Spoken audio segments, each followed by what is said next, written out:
How to Turn Your Desires and Ideals into Reality. By Brownland Dunn. Preface: The man who worked out the process. It is unusual, I assume, for a businessman to accept the obligation of writing a foreword to a book of idealism, and any attempt on my part to add to its spiritual content would be vain assumption. But since I know of the phenomenal results of idealizing the process, I can perhaps give some measure of faith and hope to those who have not always succeeded and who now doubt the possibility of making their ideals become realities. My certainty of the results of this process bases itself upon many years' personal contact with the attainments of Brownland Dunn, upon my own individual and business success in using the process, and upon my intimate acquaintance with the many executives who have with his aid made their ideals come true. Some of these ideals have been of the higher things of life, some of more mundane affairs, such as increasing one's salary from $2,000 or $3,000 a year to $1,000 a month or more by a few weeks' use of the process. Brownland Dunn, the man, like all of us, has his individual habits and hobbies known only to intimate friends. For instance, he never reads anything idealistic immediately before going to sleep. "If I do," he says, "my mind reacts and I have unpleasant dreams, but, if I read something weird, my soul reacts and I live the night in a state of high spiritual consciousness." Then there is the passion of cleaning up things. Today, this is most annoying to some of the intimate friends whom he visits, for no sooner is he in the home than he makes for the basement or attic to satisfy his soul's desire to make things clean. It is a passion with him, it was born in him. As a child he would clean up his playroom rather than play with his toys. When but 5 years old he became so angry because the servants would not let him mop the kitchen floors that he ran away from home. Although handicapped in childhood and youth with what most of us consider insurmountable physical handicaps, yet he has lived long, worked much and retains enduring vitality. Those in whose time he first worked, Helen Woolmans, Dr. Adams, Mrs. Eddy, Dr. Stockham and others, have long since passed into the greater life.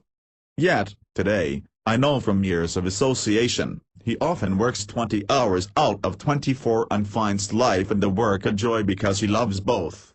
You and I may not wish to work thus, yet it gives one great consciousness of power to know that someone has attained such spiritual contact with life that he is able to do so. His recreation is painting. After a day's work, usually from 18 to 20 hours, he paints to rest himself before going to sleep. He paints at such times with phenomenal rapidity. He has worked much and all he has done or written is original.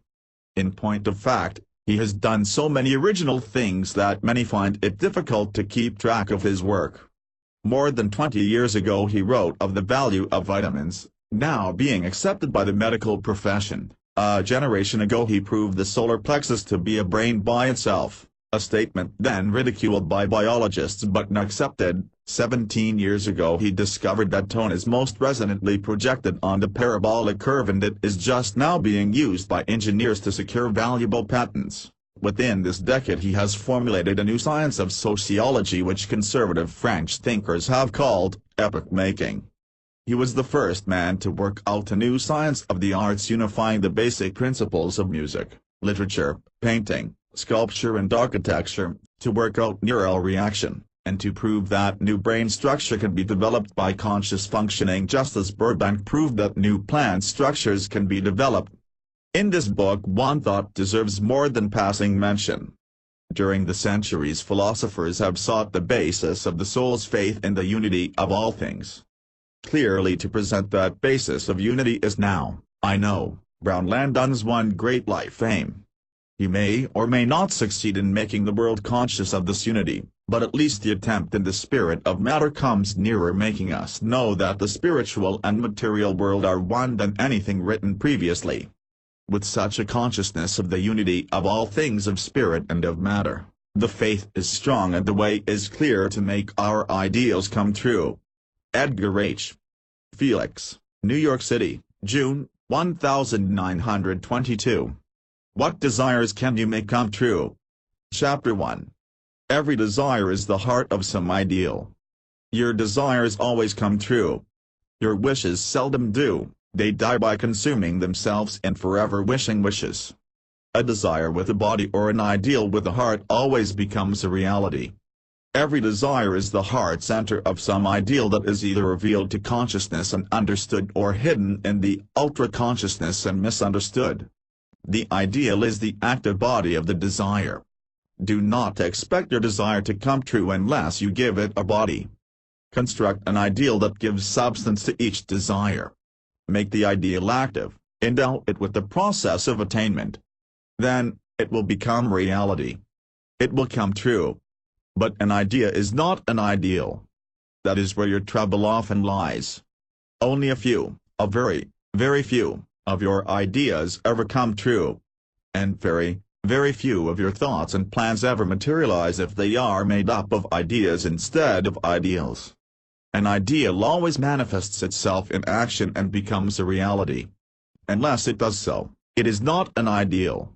In using the term ideal, I am not conceiving any particular meaning of the word to fit my own philosophy. I am using the word as it is made definite by all dictionaries of the English language, that is, that an ideal is a perfect image in the mind.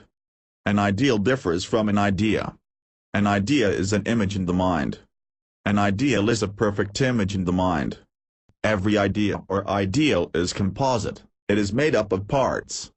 Your idea of an orange includes, among a score of images, certain images of color, for you know it is not black, certain images of size, for you know an orange is not as small as a pinhead or as large as a watermelon, certain images of odor, it does not smell like an onion, and certain images of taste, for it does not taste like carrots or potatoes, pickles or chili sauce.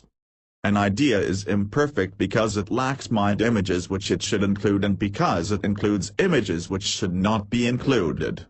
Your idea of a certain person is imperfect because your idea of them does not include all the image and qualities a perfect human should possess and includes image and qualities that the perfect human should not manifest.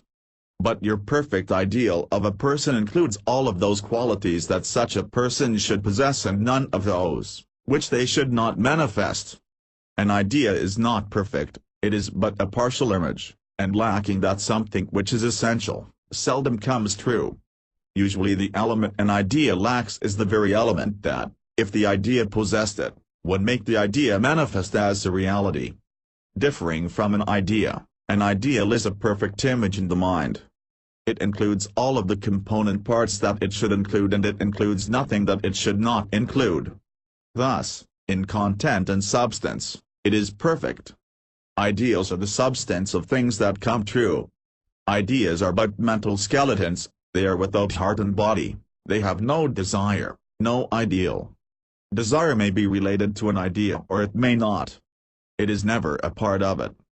That is one of the elements an idea lacks. An ideal has always a heart of desire. That is one of the reasons why ideals come true. Mere ideas do not thrill the soul, urging and forcing man to action.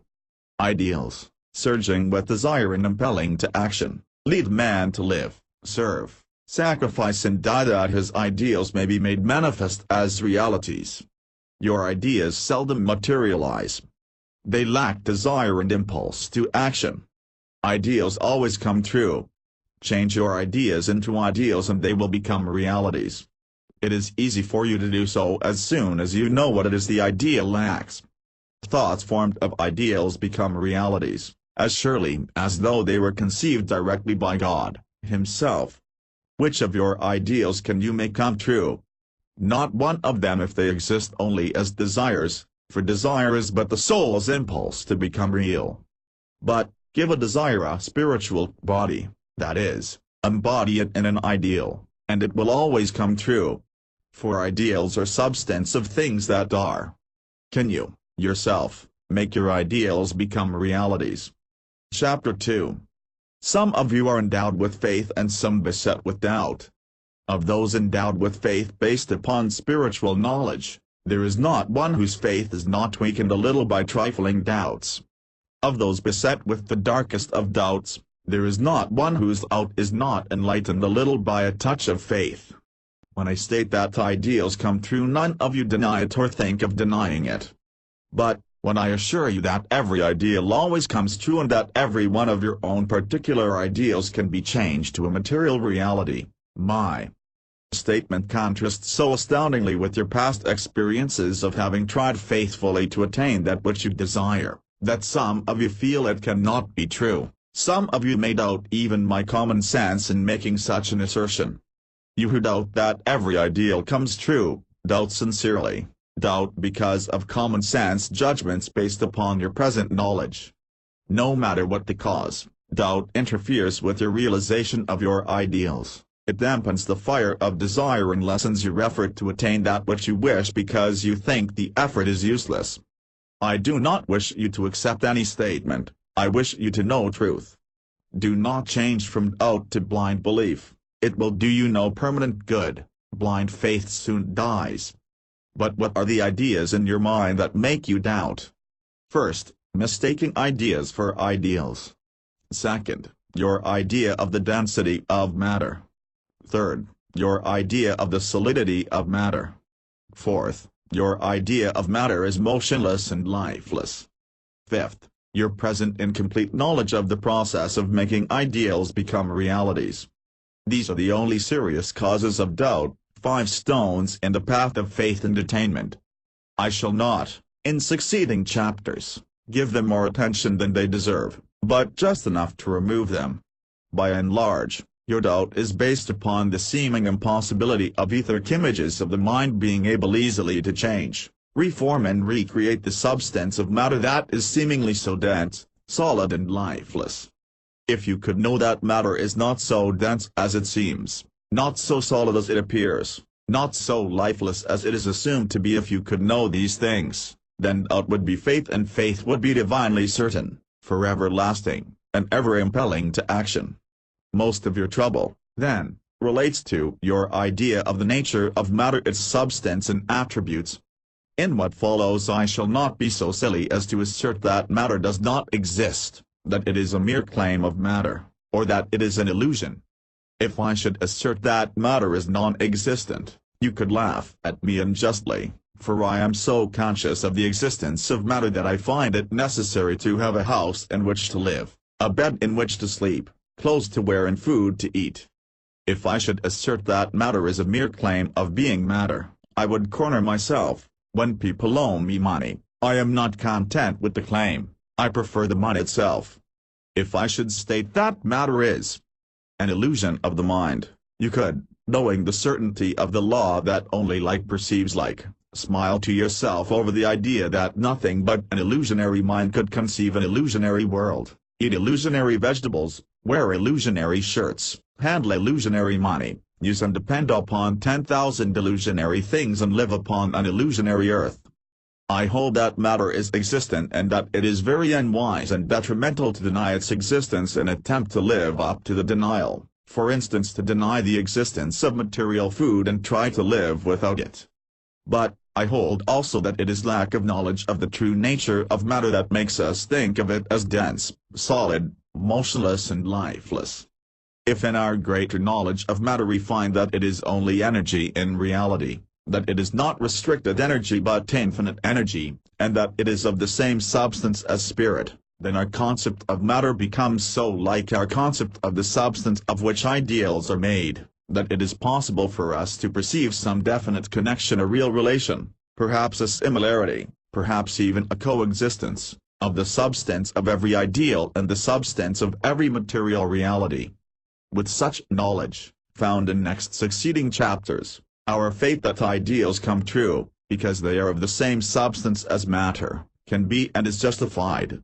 Such faith will fire anew our ideals and desires and impel us to cease no effort until they become realities, and with knowledge of the process of attainment, we shall know by experience that it is not so difficult as it once seemed. And you, yourself, can make your ideals become realities. Faith is the substance of things hoped for. Ideals are the substance of the things that are. What compactness of matter gives to your ideals? Chapter 3. Your ideas are always changing and you are ever changing your attitude regarding them. Why? They have no form, no body of spiritual substance, being without body. They are notions and very changeable notions at that. But you are loyal to your ideals, you are steadfast in your allegiance to them. Why?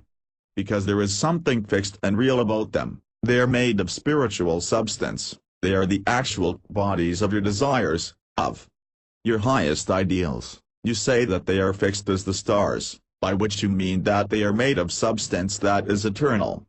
You hold steadfastly to your ideals, but, since ideals are of the spiritual and etheric substance, can you easily change them into material actualities, make them manifest in a world of matter which appears so compact and dense? This idea that matter is compact and hence dense is one of the stones in the path of faith. As an idea, it prevents you from making sufficient effort to make your ideals come true. When you study matter as it is, as the great physical scientists now know it, and when you find that that which is called density is but the compactness of materially empty space, etheric substance, spiritual substance, does it not open up new visions? Already you perceive that, if so-called density of matter is but compactness of etheric substance, that which makes density possible is similar to and coexistent with the very substance in which ideals exist and of which they are made.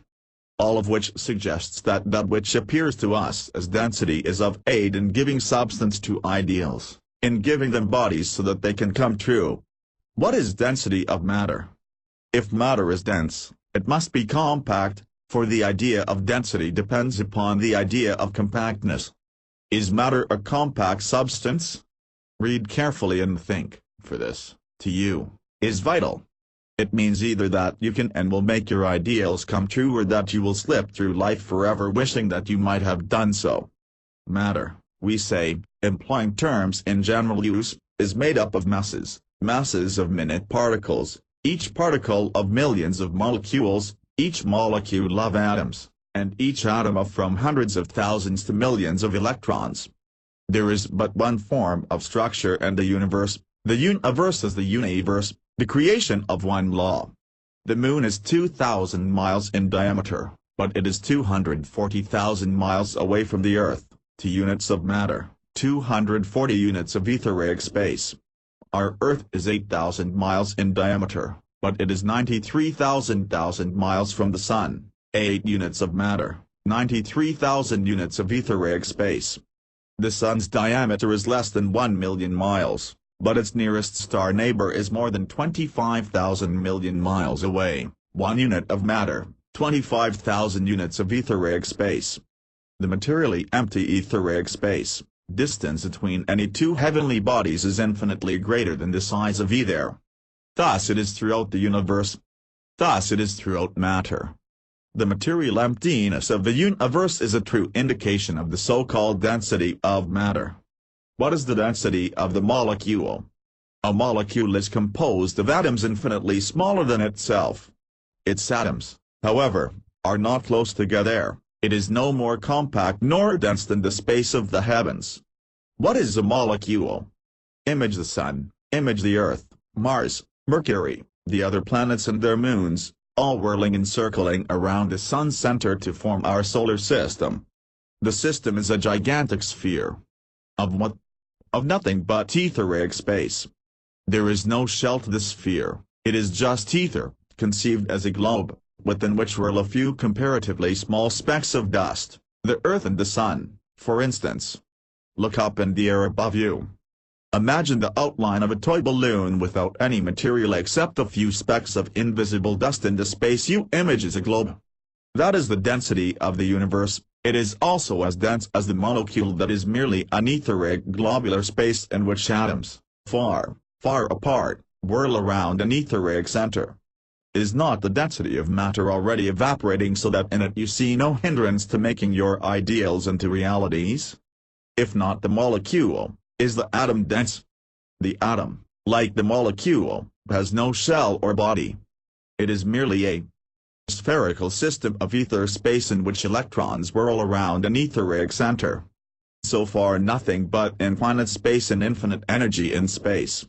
In such, what hindrance is there to your ideals and desires coming true? Is it, then, The electron that gives matter its appearance of density. Of course, if the electron were itself of good size and if its own substance were compact, it could give to matter some semblance of material density. What is the size of the electron? Out of paper cut a square-inch surface. Then imagine a tiny paper bag the size of a cubic inch.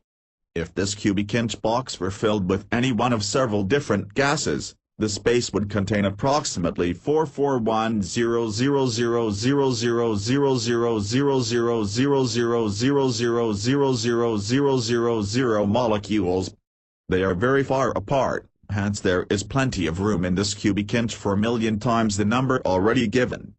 Since each of these molecules is composed of atoms, each atom must be definitely smaller than the molecule. Since in an atom there are millions of electrons with comparatively great intervening spaces capable of holding millions more, how small, then, is the electron? You cannot conceive its infinite minuteness for, although each atom is but 1/100th of 1/1,000,000th of 1 inch in diameter, the electron is 50,000 times smaller than the atom. Of course, you cannot imagine this, it is infinitely small, a part of the infinity of God. And what is the electron? Of what substance is it? All scientists agree that it is an infinitely small etheric whirl of energy, a whirling hole in space. What then is density? Density is the spirit of matter, the infinite etheric energy space of God. It is that in which all things live and move and have their being. It exists between the infinitely small whirling electrons but a billionth of an inch from one another. It exists between whirling stars and infinitely large suns thousands of millions of miles apart. There is no density of matter to hinder the manifestation of your ideals and desires. Since your ideals and desires are of God, and since the cells of your body and also the substance of all other material actualities are but the infinite energy space of God, certainly your ideals composed of this substance, the only substance that exists can and will come true. In fact, this etheric energy space substance, which makes matter seem to be dense, is the very substance that gives bodies to your ideals and thus makes them manifest in material actuality. What attractive matter of energy gives to your desires? Chapter 4. Another stone in the path of faith and the attainment of your ideals and desires is the idea that matter is solid. As density was found to be but infinite energy space, the spiritual substance in which ideals and all things exist, what will solidity turn out to be when you come to know it as it is? Iron seems to be a solid substance and very hard. Does its hardness reside in matter or is it due to the spirit or energy of matter? The molecules and atoms of iron are no harder or more solid than the molecules and atoms of butter. Yet, it is difficult to drive a nail into a piece of iron and easy to drive one into a chunk of butter. That which makes it difficult to drive a nail into iron is the degree of attractive force existing between the particles. It is this force that holds molecules and their respective atoms to each other. When you drive a nail into iron, what you overcome is the attractive force that tries to prevent the molecules being pushed apart. It is easy to force apart the molecules of butter to make space for a nail. In this case also, what you overcome is the attractive force that holds together the molecules and atoms of butter. When the degree of attractive force is comparatively great, we say the matter is hard and solid. When it is smaller, we say the matter is not hard and not so solid. But it is not matter itself that is solid or not solid. In truth, solidity is but the spirit of matter. It is another manifestation, the infinite attractive energy found throughout the universe. It is as infinite as God. Matter is not solid. There is only one solid thing in the universe, the infinite attractive energy of God which holds all things together. Your ideals are of spirit. If you wish to change any part of your body, know that it is no more solid than the heavens. Know that that which makes it appear solid and holds the tiny centers of force together, is but infinite attractive spirit, that this attractive spirit or energy is of God and is infinite. Your soul, with its mind, love and life forces, is also of God. Being direct of God, made in His image, you are supreme. Being supreme, your soul controls its ideals and their actualities. Do not deny evil. That which we call evil exists, but when you know its real nature you find it is good. This solidity, which you feared as an evil hindrance to the manifestation of your desires and ideals, is infinite attractive spirit, the very force that gives your desires the power to attract all that is necessary to make them come true. What movement in matter gives to your body of desire? Chapter 5. Ideals are of the substance of spirit and space, they have motion and life. Can they, then, manifest in matter if it be motionless and lifeless? That which lives has motion of itself and within itself, that which has such motion is not dead. All atoms are reservoirs of limitless energy. I use radium for illustration only because you have heard of it and know it.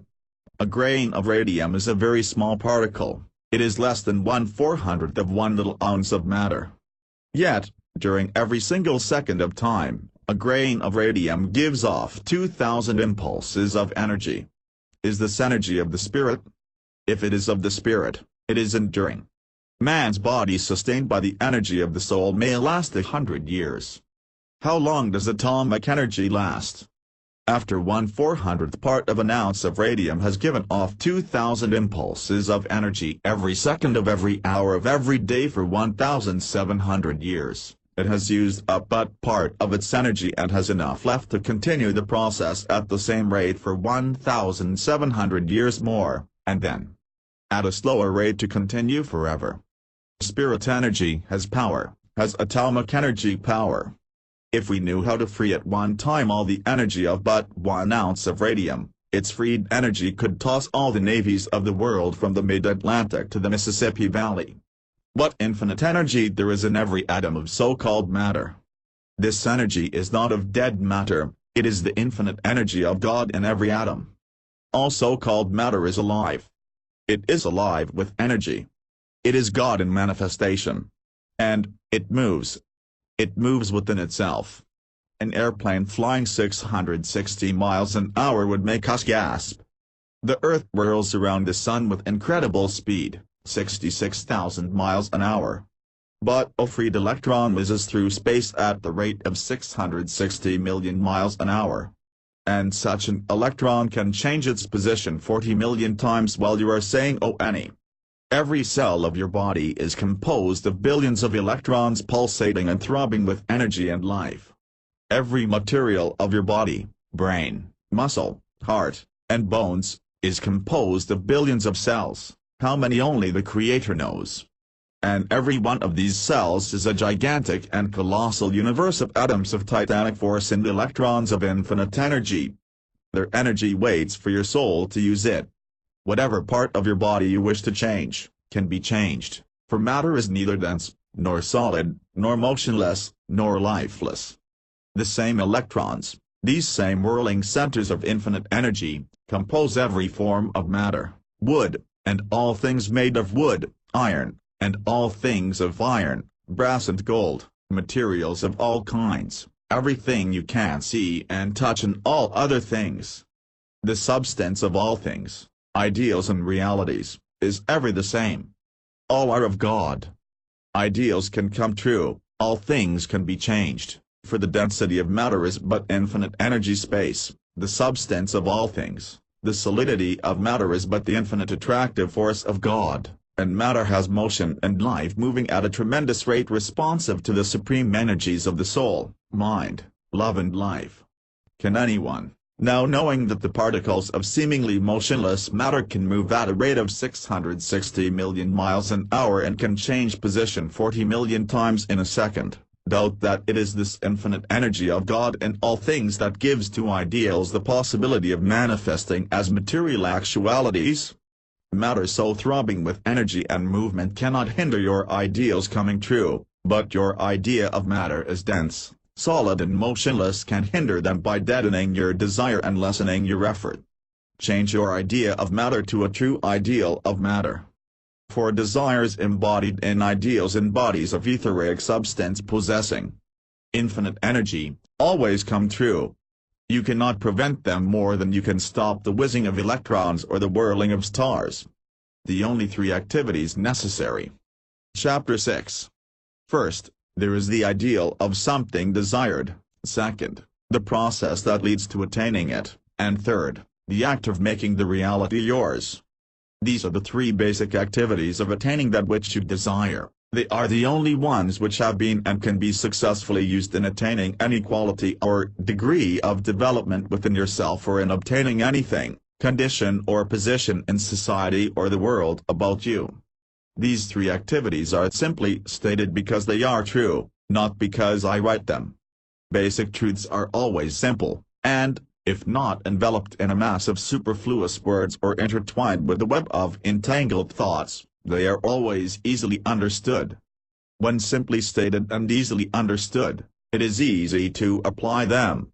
If you permit your ideal to be lost in a jungle of many words and your process to be misdirected by a multitude of varying thoughts and feelings, each pointing in a different direction, why, then, of course, your idea will not and cannot become reality. Unless you can clearly and definitely state your ideal, it is not sufficiently concrete to make any process of attaining it successful. Unless you can definitely and simply state what you are to do and how you are to do it, your plan of the process of attaining or obtaining that which you want will be confused and your effort will be partly wasted and probably unsuccessful. Attaining that which you desire is easy and certain. 1. If you conceive a clear-cut ideal of what you desire. 2. If you turn the ideal to the particular process that always leads to attaining or obtaining that which you wish. And 3. If you know how to make the reality a part of you or your surroundings, that you may know how to make your ideas and desires become realities. I now take up the process in this section. To attain your desires, all three must be used. How to form an ideal that will come true. Firing the heart desire of your ideal. Giving a body of etheric substance to your ideal. Giving your ideal the impulse of action to make it real. The process that makes ideals come true. The act of making the reality yours. And where to center your effort. To attain your desires, all three must be used. Chapter 7. If you idealize and use all three of the basic activities and only those three, it is easy to make your ideals become realities. You always attain when you idealize and use them, but, if you leave out any one of the three, you fail to attain your desire, and no one can be blamed except yourself. If you idealize only that which you desire and hold faithfully to that ideal, that is, if you use only the first of the three activities, you will succeed unjustly in proportion to what you do. Since God is justice, the result corresponds to the effort. Idealizing what you want and holding faithfully to the ideal for months and even years brings you the success your effort merits. Even after years you will still be holding to the ideal. And, if you idealize that which you desire and attempt to take possession of it mentally, using the first and third of the three basic activities, you succeed unjustly in proportion to what you do. If, when in New York, you learn of a football game to be played in Boston and desire to be present, the ideal of the thing desired is to be in Boston. If you desire to drive by automobile from New York to Boston, that is the ideal of the process you intend to use to get to Boston. If you go to your garage and sit in your car for a day, a month or a year, holding faithfully all the time to the thing desired and holding also a mental picture of being in Boston, mentally picturing the first and third steps, but omitting the second one, before the year passes your friends will wish to send you to the madhouse, and only because you failed to use the second activity, that of the process of actually starting the machine and driving from New York to Boston. It is not enough to hold ideals of the thing desired, the first step. It is not sufficient and it may be dangerous to declare mentally that you possess it, the third step. It is not enough even to have faith that your desire will come true, though faith is the substance of things hoped for. You must put your ideals into idealized action, for ideals are the substance of things that are, and idealized action is the only certain process of attainment. Faith without works is dead, does not stand alone. Christ and the apostles presented the truth many times. I must work the works of him that sent me. Return to God, and do works. What doth it profit though a man say he hath faith, and have not works? Can faith save him? Was not Abraham, our father, justified by works? By works was faith made perfect. I will give unto every one of you according to your works. He that overcometh and keepeth my works unto the end, to him will I give power over the nations. Of the names to be written in the book of life, they are to be judged, according to their works. And the very last message, last chapter of Revelation, is, Behold, I come quickly, and my reward is with me, to give every man according as his work shall be. Hitch your wagon to a star, is not sufficient. Hitch your wagon to a star, brings results. How to form an ideal that will come true. Chapter 8. First, an ideal to come true must be an ideal. An idea will not do. Second, an ideal to become reality must have a heart of desire, and a good strong heart. Third, an ideal to come into manifestation must be a body of real etheric substance. Fourth, an ideal to become an actuality must possess an impulse of action. Lacking any one or more of these, your ideals do not become realities. First, your ideal must be an ideal, not an idea. The idea will come true. Since most people think and plan in ideas, their thoughts and plans seldom materialize. After repeated failures, some become discouraged, despondent or resigned, and some lose faith in their capacity to attain the great goal and of the justice of society, the world and God. Other men and women think in ideals. With them it is a habit. Such men and women are successful and attain to a great extent that which they desire. They attain in proportion to their ideals. You may idealize your thoughts of ethical and spiritual advancement and attain soul consciousness, yet when it comes to other matters you may use only ideas and fail. On the other hand, although others may not idealize ethical and spiritual concepts as you do, yet they do idealize, that is, make perfect images of their thoughts of development, advancement, work, and business, and hence they succeed in those lines to a greater extent than you do. This is just, in fact, it is God's justice. You fail in that which you do not idealize, you succeed in that which you idealize. They also fail in that which they do not idealize and succeed in that in which they use ideals. Back of everything in the world there is an ideal. Back of the design of every chair, the decoration of every room, the cut and material of every gown and every suit of clothes, back of everything that ever comes true. Those who think in little ideals, succeed in little things. Those who think in big ideals, succeed in big things. No advance of mankind has ever been effected except it was first formed by ideals of some kind. No painting was ever painted, no statue ever sculptured, no music ever composed, except first conceived as ideal. No motor, no dynamo, no engine, no printing press, no linotype, no automobile, no airplane, not one was ever invented except it first existed as an ideal. Nothing in education was ever taught and no ethical or spiritual concept was ever preached that did not previously exist in ideal form in the mind. Those who think ideas never attain to greatness. Great men and women always think in ideals. Change your ideas to ideals. How? By making it a perfect image, adding desire, giving it body substance, and creating in it an irresistible impulse to manifest itself in action. How can you complete an idea so as to make it an ideal? First, by adding the factors the idea lacks. You have an idea of the color of an apple. How perfect is it?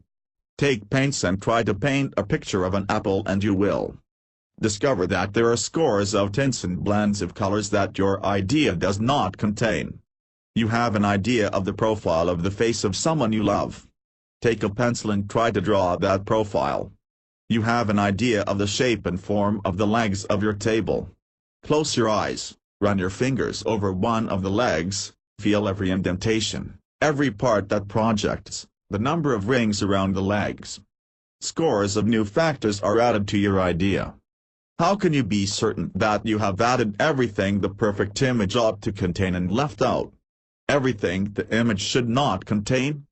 Although there are many millions of degrees of variation and an unlimited number of combinations, There are but a few different basic qualities that enter into our images. They are colors, sounds, tastes, odors, movements and directions of movement, balance or lack of balance, fineness or roughness, hardness or softness, heat or cold, lightness or heaviness. Take any idea you wish to come true. Image it in your mind as it now is, imperfect idea. Then, take the factor of colors. Image it again, mentally seeing every color it has possessed, does possess or could possess. In this same way go over the idea of that which you desire. Use every one of the elements of color, sound, taste, odor, heat, cold, motion, direction of motion, form, size, balance, fineness, roughness, hardness, softness, lightness, heaviness. Do not leave out the single one. When you have finished you will have the form of a perfect image, of an ideal, but it will still be only the form, without a heart of desire, without an etheric body, and without impulse to impel action. Next, add desire. Firing the heart desire of your ideal. Chapter 9. Wishes are but wishes, they lead only to wishing more wishes. Desires are heartbeats of soul, they demand and impel to action. A wish turns ever to itself, wishing that something will come to make itself true. A desire goes out from self, it erringly reaches out, demanding the thing desired, and divinely creates it in reality.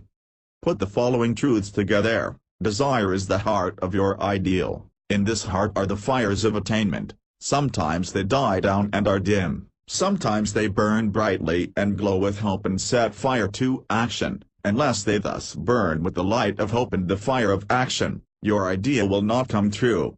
When the fires of desire are dimmed by disappointments or discouragement, or memories of the failures of the past, what are you going to do about it?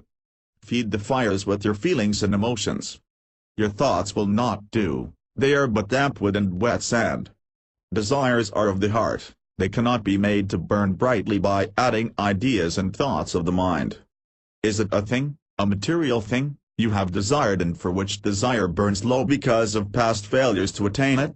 Or is it a new desire that dares not burn brightly for fear of disappointment should it not be attained? Fire your desire so that it will come true. Fire it with your feelings and emotions. Are you a young woman and is it a dainty rose-colored gown you desire?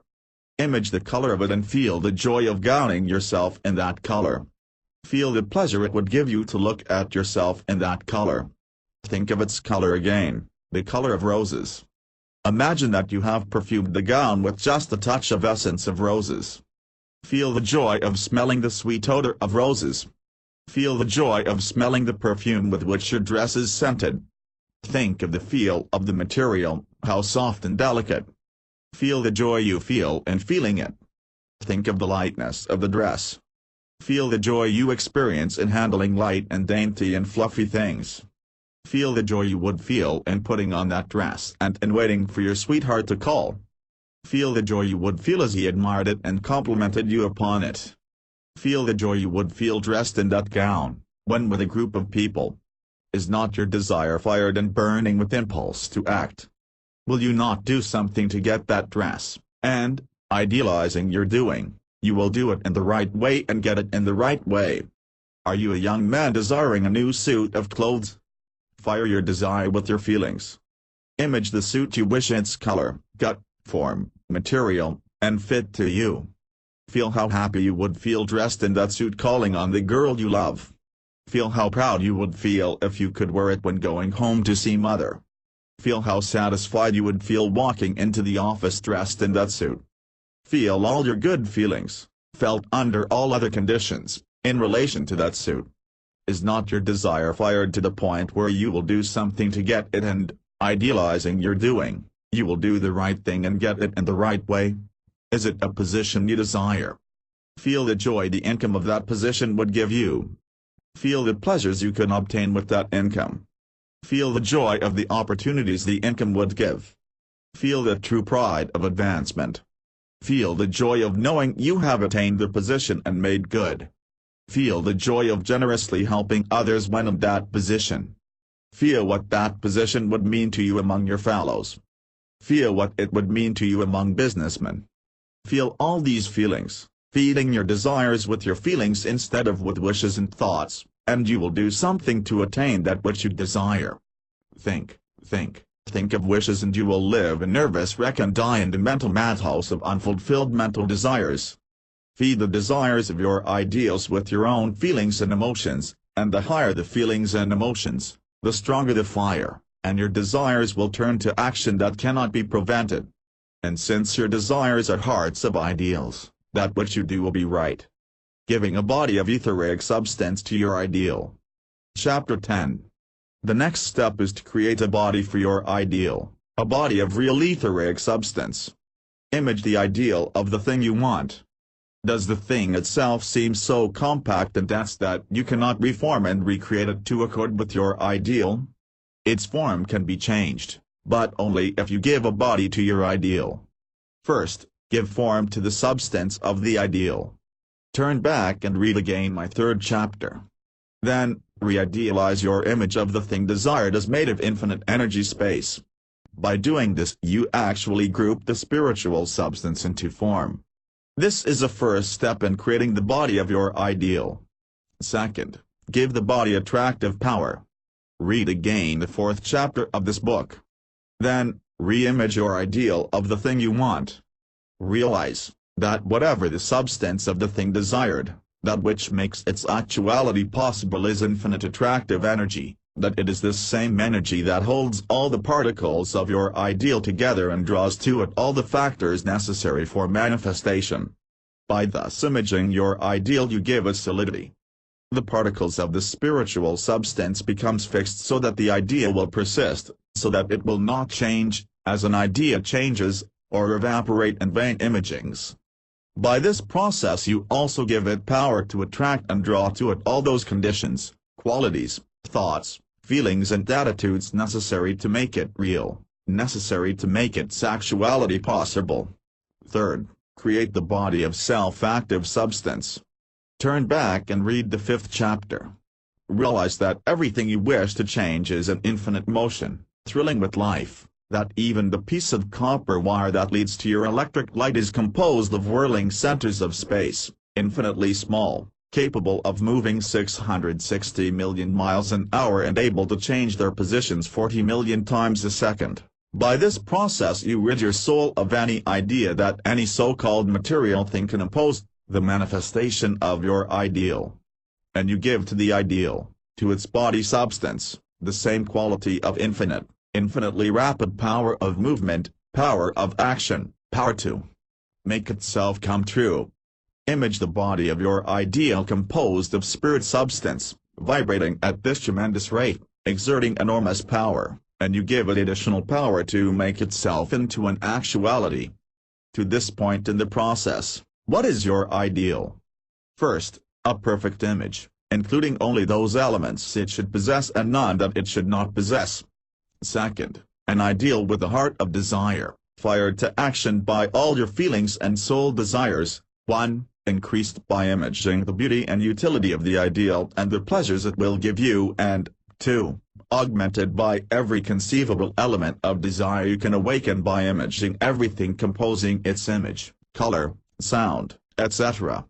Third, an ideal body, formed of the infinite spirit substance, energy ether. A body of the same material as the essence of matter which makes it easy for the ideal to manifest as an actuality, a body held together and made permanent by infinite attractive energy, a body composed of etheric substance whose particles vibrate at a rate so rapid that imagination cannot conceive it, a body composed of etheric substance an ounce of which has gigantic power, sufficient, if freed at one time, to toss the Alps into the Atlantic Ocean. Now give the ideal the soul impulse to act, and you cannot prevent its coming true. Giving your ideal the impulse of action to make it real. Chapter 11. There is one more step in the process of making your ideal complete. It possesses infinite energy, but you must give it the impulse of action. How can you do this? In this I differ from many others. I hold that visualization is not sufficient. Visualization, although it often accomplishes wonders, is after all but a picturing of an idea. It does make the idea vivid, but it adds to it only one of several elements, only the images of the sight sense. Instead of visualization, I use idealization, the perfect image. This includes the factor of visualization and that of the 11 other factors. Using the other factors, especially those of motion and direction of motion, we give the ideal an impulse to move, and this in turn gives it the action power that makes the ideal manifest as a reality. Visualizing is the act of holding a mental picture, idealizing is the act of perfecting the mental image of all factors, the picture, the process of securing it, and the act of making it real. You often ignite the heart of your ideal by vivid mental pictures and strong feelings of desire to possess the reality, but unless connected up with your motor power of action, it remains merely an urgent unfulfilled picture of desire within you, an ideal that does not become a reality. Clutching your ideal to action cannot be effectively accomplished by a picture. Let me illustrate this clearly. Go to an art museum, look at any painting representing a number of people. If, after going away, you close your eyes and visualize the painting, you hold in your mind a mental picture of the painting. With care and practice you can make this mental picture very vivid and increase your ability to re-see in the mind every detail of such a painting, lines, forms and colors of things and people. Yet, it is still a mere picture, it is flat, lacking action, and it does not impel to action. That which I have just described is the visualizing process. Visualizing has produced marvelous results when the person visualizing has turned such mental picture making into the idealized process, even if they have not recognized that they have done so. Idealizing, however, is more remarkable because it includes visualizing and adds all other elements to it. Visualization comes from using the stored-up images of but one of our senses, the sense of sight. Idealization comes from using the stored-up images not only of the sense of sight but of all other senses. To attain that which we desire, it is necessary, not only to see the visual image, but to act. Try now another process. Idealize the painting you saw in the art museum, bring it visually to your mind, re-see it just as you did by the process previously described. Then image action, every person in action. Feel them doing the thing they are pictured as doing, feel the movement, feel the activities. If it portrays them as speaking, hear the tones, hear what they say. I might continue with all other elements of the picture, but I think this is sufficient to show you the difference between visualization and idealization. Visualization produces a non-moving, non-active picture in the mind, even though it be vivid and clear. Being non-active, it does not impel to action, and hence many of our pictured ideals do not become realities. But if we idealize action, if we use the mental clutch of connecting up the ideal of the thing desired with the process of obtaining that which we desire, action must result, and action is one of the essential factors in making any ideal come true. The process that makes ideals come true. Chapter 12. Process is the way of doing things. There are several ways of doing things, but the idealized way is the only way that guarantees success. The non-idealized processes are mere doing, purposeful doing, planned or thought-out doing. The fourth process is the idealized process. Mere doing never leads to success, for back of it there is no ideal of the process, no desire to improve it, no thought-out plan, and no ideal. In mines and stores and factories and offices, there are millions of good workers. They learn to do one thing, they learn to do it well, and then, forever afterwards, they merely do. They drudge, or toil, or labor, but they do not work, and they do not succeed. You yourself may do your work perfectly merely doing it, you may be always at it, others may be able to depend upon you doing your work exactly, with no loss of time, not missing a stroke. But all these do not lead to attainment. Why, even a hay press does those things. Purposeful doing is one step in advance of mere doing. It is based upon an idea of progress and is stimulated by a desire. But that is not sufficient. Why, the bank robber has a purpose in robbing, He may succeed now and then in getting what he wants, and he always succeeds in making himself a useless member of society, yet, his life is not successful and he is not a success. Even well-planned, carefully thought-out doing leads to thousands of failures. Many a young man, intelligent, enthusiastic, hard-working and earnest, starts in business for himself and fails, even after he has planned and thought out his entire problem. When he begins, he sees success, big success, within 2 or 3 years at most. But in 6 months the sheriff may close him up as a failure.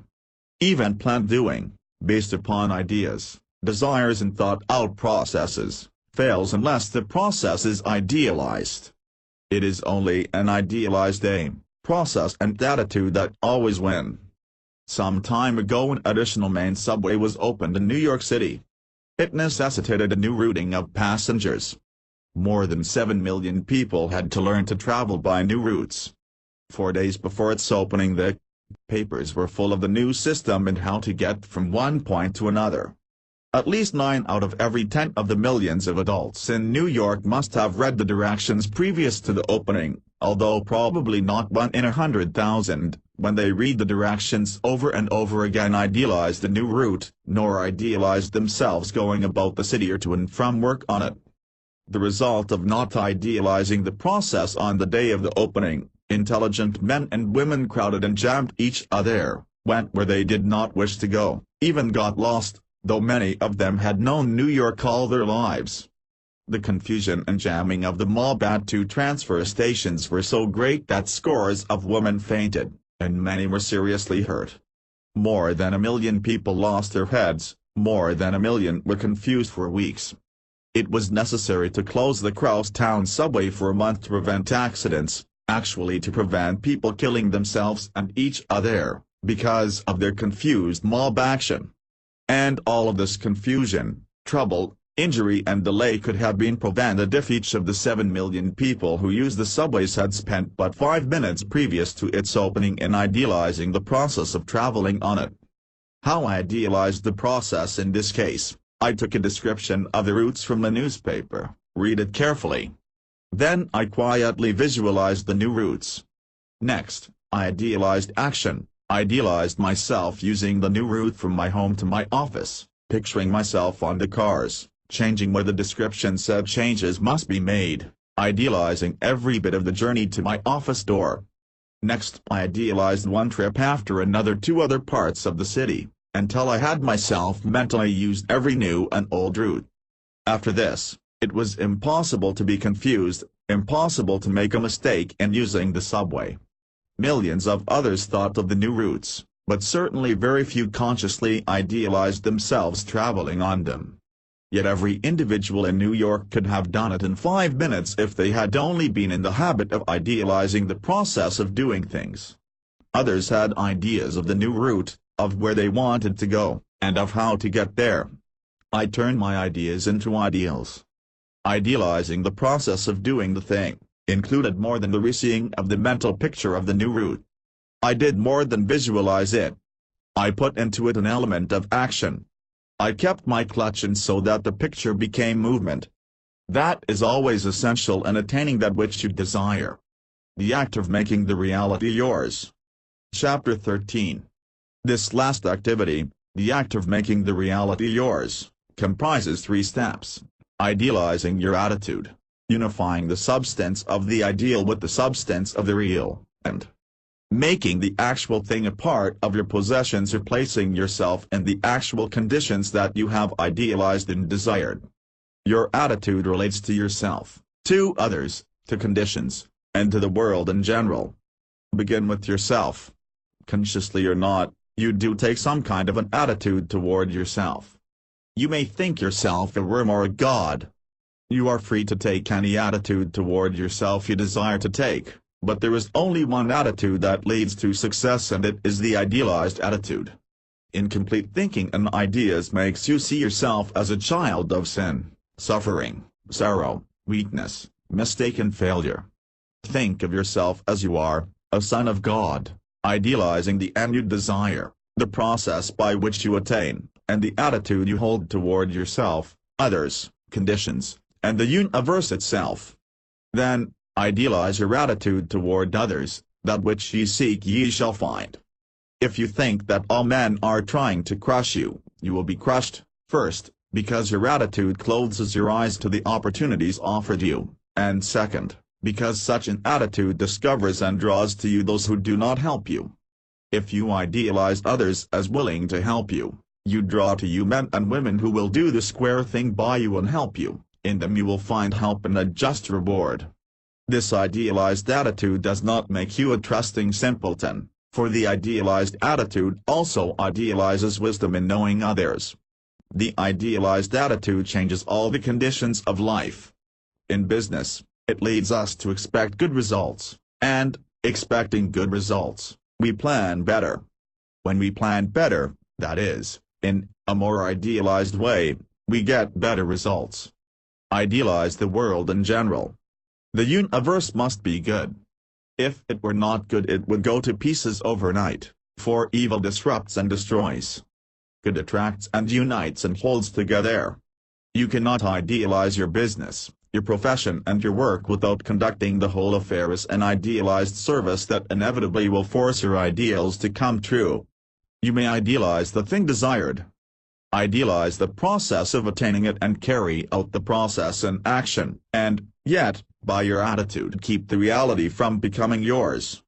With a group of congenial friends, you can desire and idealize an evening's pleasure for yourself and the girl you love. You may call for her and go to the gathering together, and yet your attitude, if disagreeable, can keep the pleasure of the evening from becoming yours.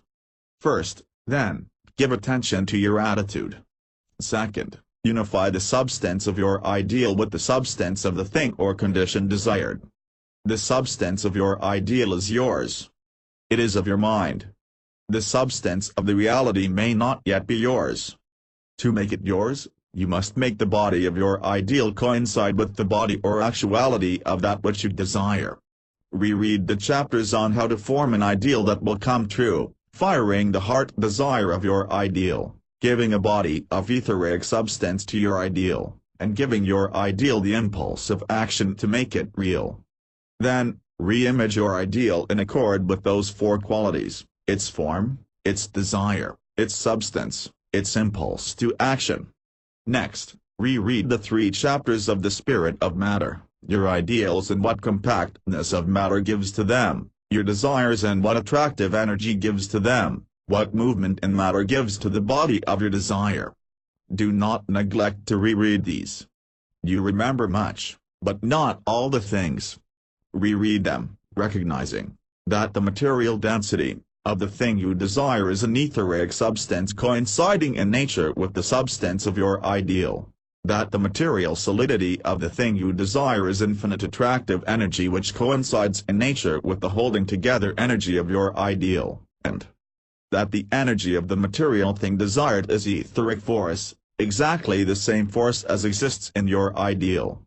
Now, image each detail of your ideal, project it out of your mind to the place of the actuality, and unite it with the same detail of the material actuality you desire to be yours. Do not miss a single detail, make the projected ideal coincide with the actual thing in every feature, form, substance, energy and place. To miss no factor, unify step by step, as to color, sound, taste, smell, balance, heat, movement, direction of movement, form, size, fineness or roughness, hardness or softness, cold, weight, use, pleasures from use, etc. Miss none of these. Then, third, take possession of the thing or walk into the condition desired. Idealize yourself in action. 1. The condition of yourself when in action, and 2. Your use of the means to be used in performing your action. If this afternoon you are to go to one man or a group of men to discuss or do something which it is necessary for you to present or do in order to make your ideal come true, image yourself with the man or with the men, image yourself at perfect ease, image your confidence in yourself, image your self-control when talking to them, when contradicted by them, even when ridiculed by one or more of them. Image these conditions in your mind before you go. It builds in brain a path that makes the doing of the thing but a mere repetition of a thing already done. I say image these things, not merely imagine them. Merely thinking about them will not bring results. Image also the impressions you see yourself giving to others. Are you appearing as sincere as you are sincere? Are you appearing as reliable as you are reliable? Are you appearing active and energetic and sane and safe? Remember, it is not only what you are, but what you communicate to others which determines results in dealing with others. Idealizing the action builds in brain paths. Then, when you come to the actual doing, you have already established a habit of doing it successfully. The more times you idealize the doing, the stronger and more permanent these brain paths become. Hence, when you go into action, you are merely repeating what you have already done and what you have already succeeded in doing. Consequently, there is no hesitancy, no doubt, no lack of confidence, no lack of ease, and no mistakes in your action. And because you center your effort rightly, the thing or condition is a reality and belongs to you. Where to center your effort new follows. Where to center your effort. Chapter 14. It is very important that you idealize that which you desire, but, so far as the attainment of it is concerned, the process is much more important, and idealizing the process is the most important of all. I will illustrate, 1, by a little incident and 2, by a great world experience. In the spring of 1919, some time after I had returned to the United States from one of my sojourns abroad, I wrote a letter to Elizabethtown. I had known her for many years, but while I was living abroad we had been quite out of touch. When Mrs. Town received my letter, it awakened a desire in her mind. There was to be a convention near her hometown the following week.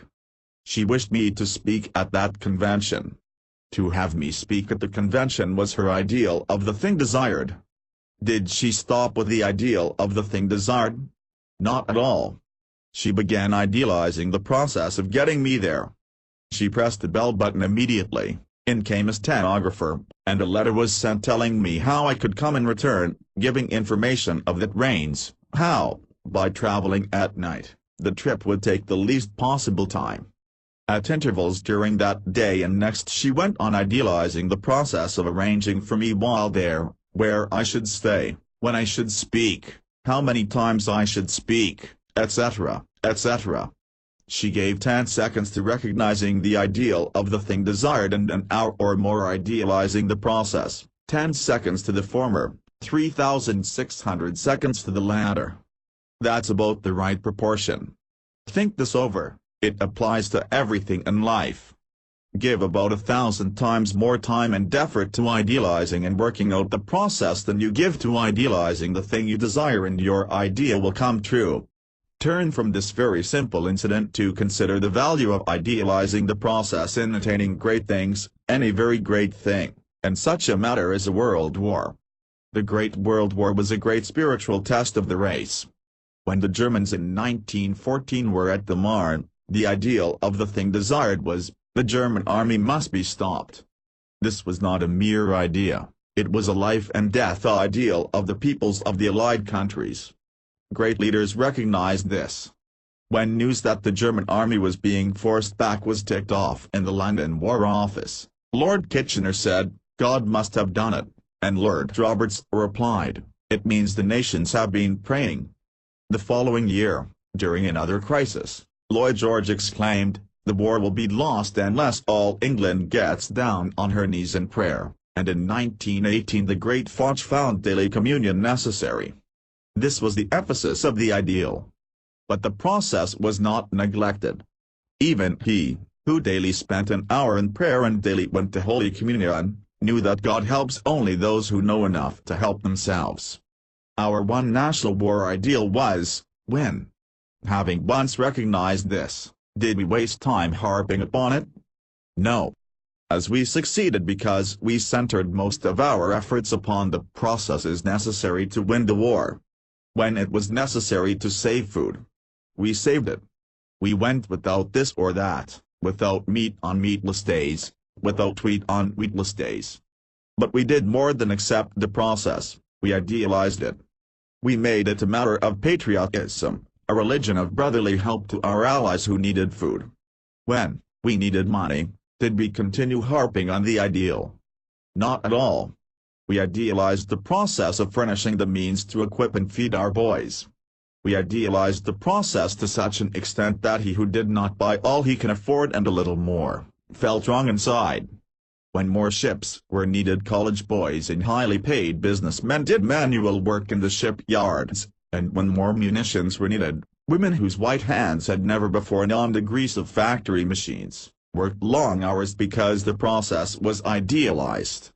What was new in this? We had always held ideals and been forced to take part in the processes of life in peace times.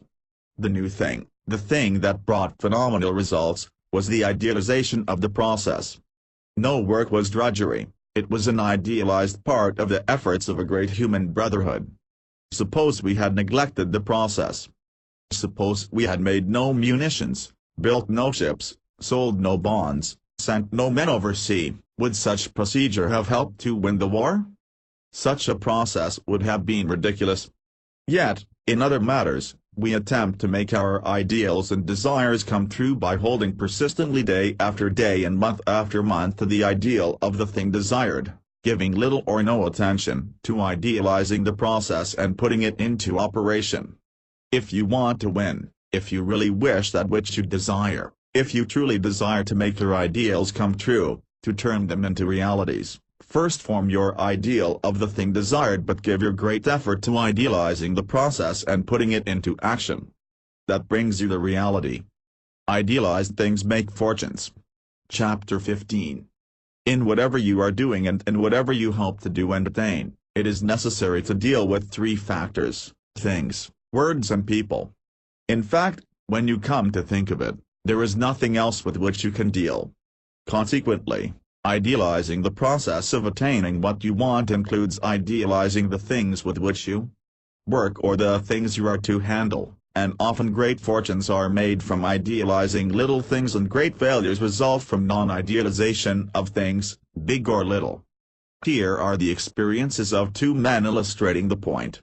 It was on the train speeding across the state of New York toward Chicago. I had left the dining car, gone to the club car and, observing that the seats about one of the card tables were empty, sat down there so that I might be alone to read. Men were coming in from dinner and soon a man took a seat across the table. I looked up to determine whether others were with him and, if so, whether they might not wish the table for card playing. But he was alone. He had a fine face, clean, clear-cut, evidently a man of education, perhaps, a man of culture. His face, his bearing, his attitude all proclaimed him to be a man of ideals. I do not mean a visionary, but a man who has always done that which is right and who refuses and has refused to do that which is wrong. In a minute we were in conversation. It started regarding the high cost of living. It went from one thing to another. He was communicative and it was not long before he mentioned that he had wished this year to send his boy to college but he had been unable to do so because he could not afford it. A college education costs 4 times as much today as it did when I went to college, he said. The first point I wish you to remember is this: he could not afford to send his son to college. I led him on in the conversation, learned that after graduating from college he had been a school teacher, that later he had been in Y.M.C.A. work, a welfare worker in a manufacturing plant for a year, and that in 1913, he, with a friend, had gone into a manufacturing business of his own. What line of manufacturing? I asked. Oh, just little wicker hand satchels, such as boys used to carry books to and from school, he answered. This is the second point I wish you to remember. Oh, just little wicker hand satchels. This conversation took place in the year 1920. It indicates that after having been in business 7 years, manufacturing an article of use to at least 10 million school children as well as hundreds of thousands of others in our country, this man of ideals was unable to send his boy to college because he could not afford it. We talked of other things, but before long he left me, going back to his private car. Two other men came in and sat down. One across the table, one beside me. Later I learned that one was a coal operator of Indiana, and the other, well, the rest of the story concerns the other man. One look at this man told me he was not a so-called man of ideals, that is, not in accord with the ordinary use of the term. He looked very prosperous, he was talkative. Men are always more communicative after dinner, smoking a good cigar, on a train with nothing else to do. This man is the soap dye king of the world. Only a few years ago he and a friend, his wife and his friend's wife, started in business making soap dyes. Altogether they had $800. Today each of them is more than a millionaire. Their soap dyes sell for 10 cents a package, yet they do a business of many $100,000 a month. They secured the original patent and consequently, in addition to the profits they make from their own concern, they are paid royalties by all other soap dye companies. How did he do it? I have said that he is not a man of ideals. That statement is both true and not true.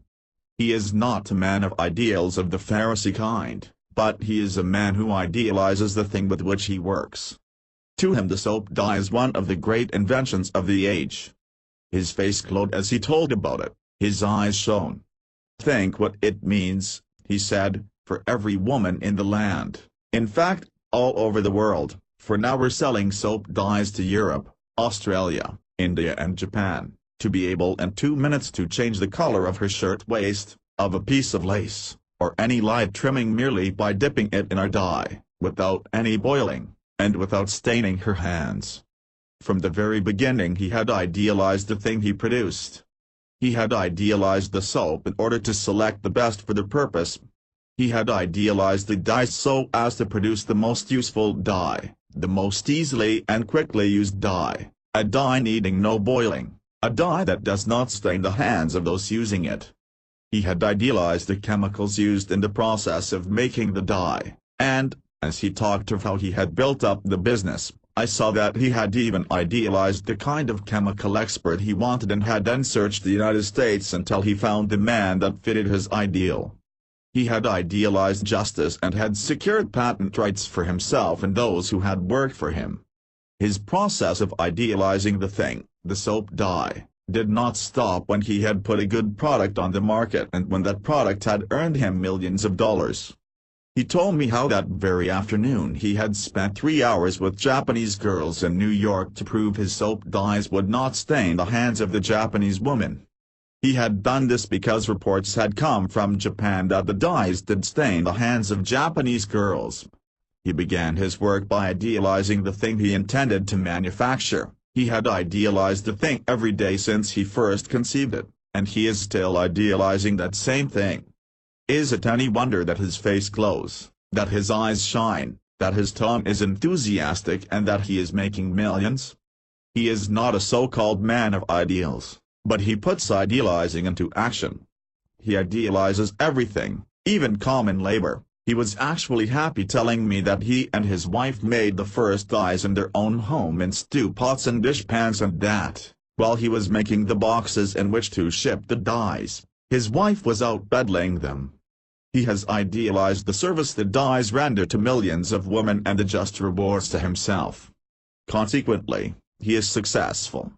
He is worth millions, made in less than 4 years. He was able to send his 2 boys to college.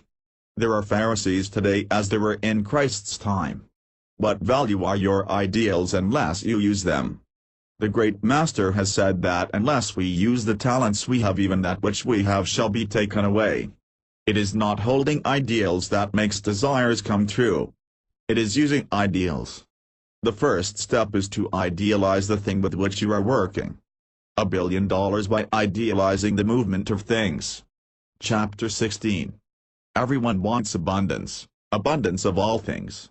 And, specifically, everyone wants money and all things that take the place of money. Can you turn a desire for money directly into money? No, certainly not. Money is the result of abundance, not abundance itself. Let us agree upon the meaning of the term. When one friend is thinking of a Persian cat and another is thinking of an ordinary house cat, both will disagree with what I am saying about a cat if I am thinking and talking of a wild cat. Therefore qualify at once the word abundance. One meaning of the word is sufficiency, enough to meet all our true needs, present and future. Idealizing the process to secure abundance should not be limited to securing money directly. Other factors are more important. They are an abundance of ideas, recognition of the abundant opportunities that surround you, and being abundantly prepared to make use of them. Lack of material abundance is not a lack of ideas, but money lack always indicates a poverty of ideals regarding the right processes of getting money. Once all hairpins were made of straight wire and were always moving, always slipping out of the lady's hair. Millions of women were disturbed about it for scores of years, and many people, millions of them, had ideas about it. Hundreds of thousands consciously desired and wished for something better and thought about it. Nothing, however, resulted from the ideas and thoughts of these hundreds of thousands. Not a one of them ever made a cent out of his or her ideas or thoughts. There was no abundance in them. But there was abundance in the ideal of a hairpin which of itself prevented itself from moving easily. The man who idealized and produced the crinkly wire hairpin is now a multi-millionaire. Abundance always resides in an ideal, whether of property or management or manufacturing or position or whatnot. It resides in idealizing even the detailed parts of things and the movement of so common a substance as oil. The steps in the idealizing process which brought success to Mr. Rockefeller were, first, he idealized oil in detail. The other oil men, then wealthier than Mr. Rockefeller, thought of oil only as oil, as costing so much per barrel, as selling for so much, and as bringing so much profit. Mr. Rockefeller thought of these things, but in addition he idealized oil in all its details. Mentally he visioned other substances in it, not at all like oil. Moreover, he idealized the processes of separating these from the oil, and out of these came the byproducts. Today, it is said, the Standard Oil Company could give away all its oil and yet pay good dividends out of the profits of its byproducts. Let us be just, this wealth from the byproducts was due to the fact that Mr. Rockefeller was less realistic than others. He idealized the oil that to others was just oil and nothing more. Second, Mr. Rockefeller idealized the movement of oil.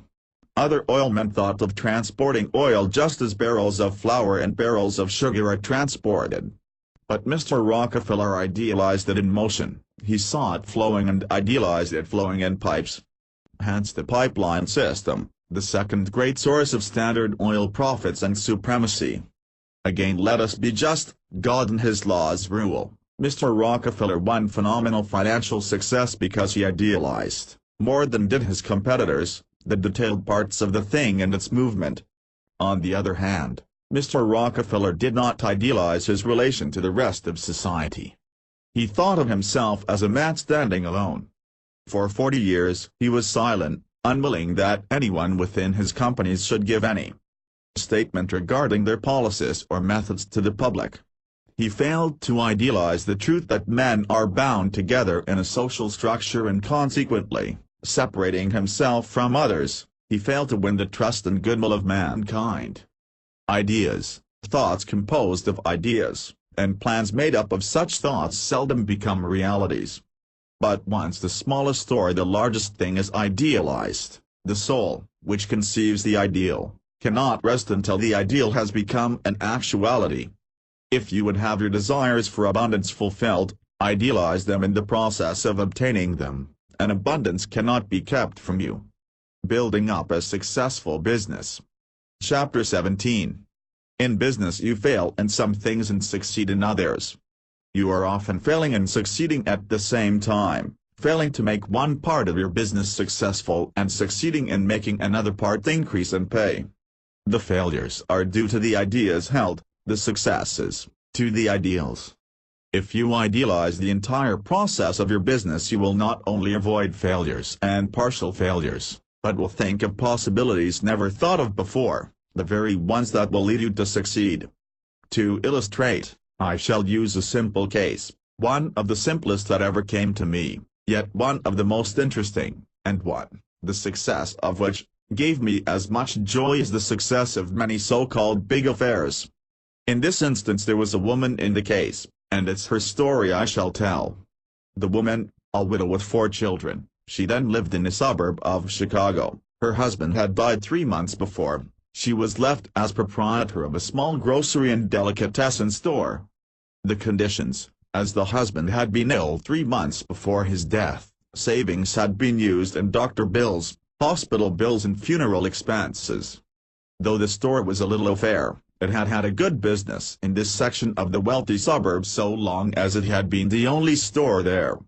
But, about the time of the husband's death, one of those large companies that establish branch stores all over a great city built a white-tiled, plate-glass, 2-story building on the corner opposite her little shop. It cut down the business of the little store so much that the woman was unable even to make a living for herself and her children. The problem, I confess, when she first told me the entire story, that it seemed impossible for her to compete with the new store with all its service, its supplies, and its $1 million parent company back of it. The first step, the first thought was, God is not only all supply, but He is also all process and means. The second, since God is all process and means, He knows and has all ideas necessary to make this store a success. And the third, since God's ideas are ideal, we can get in touch with them as soon as we idealize our own. How we went about it: we idealized 1. Those to whom she could sell, 2. the business itself, and 3. the woman. Visualizing the people of the community was a simple matter. All were medium well-to-do, most families had 2 or more maids, they entertained often at their homes, dinner parties and evening affairs. But what could this woman sell to them which the other store could not supply?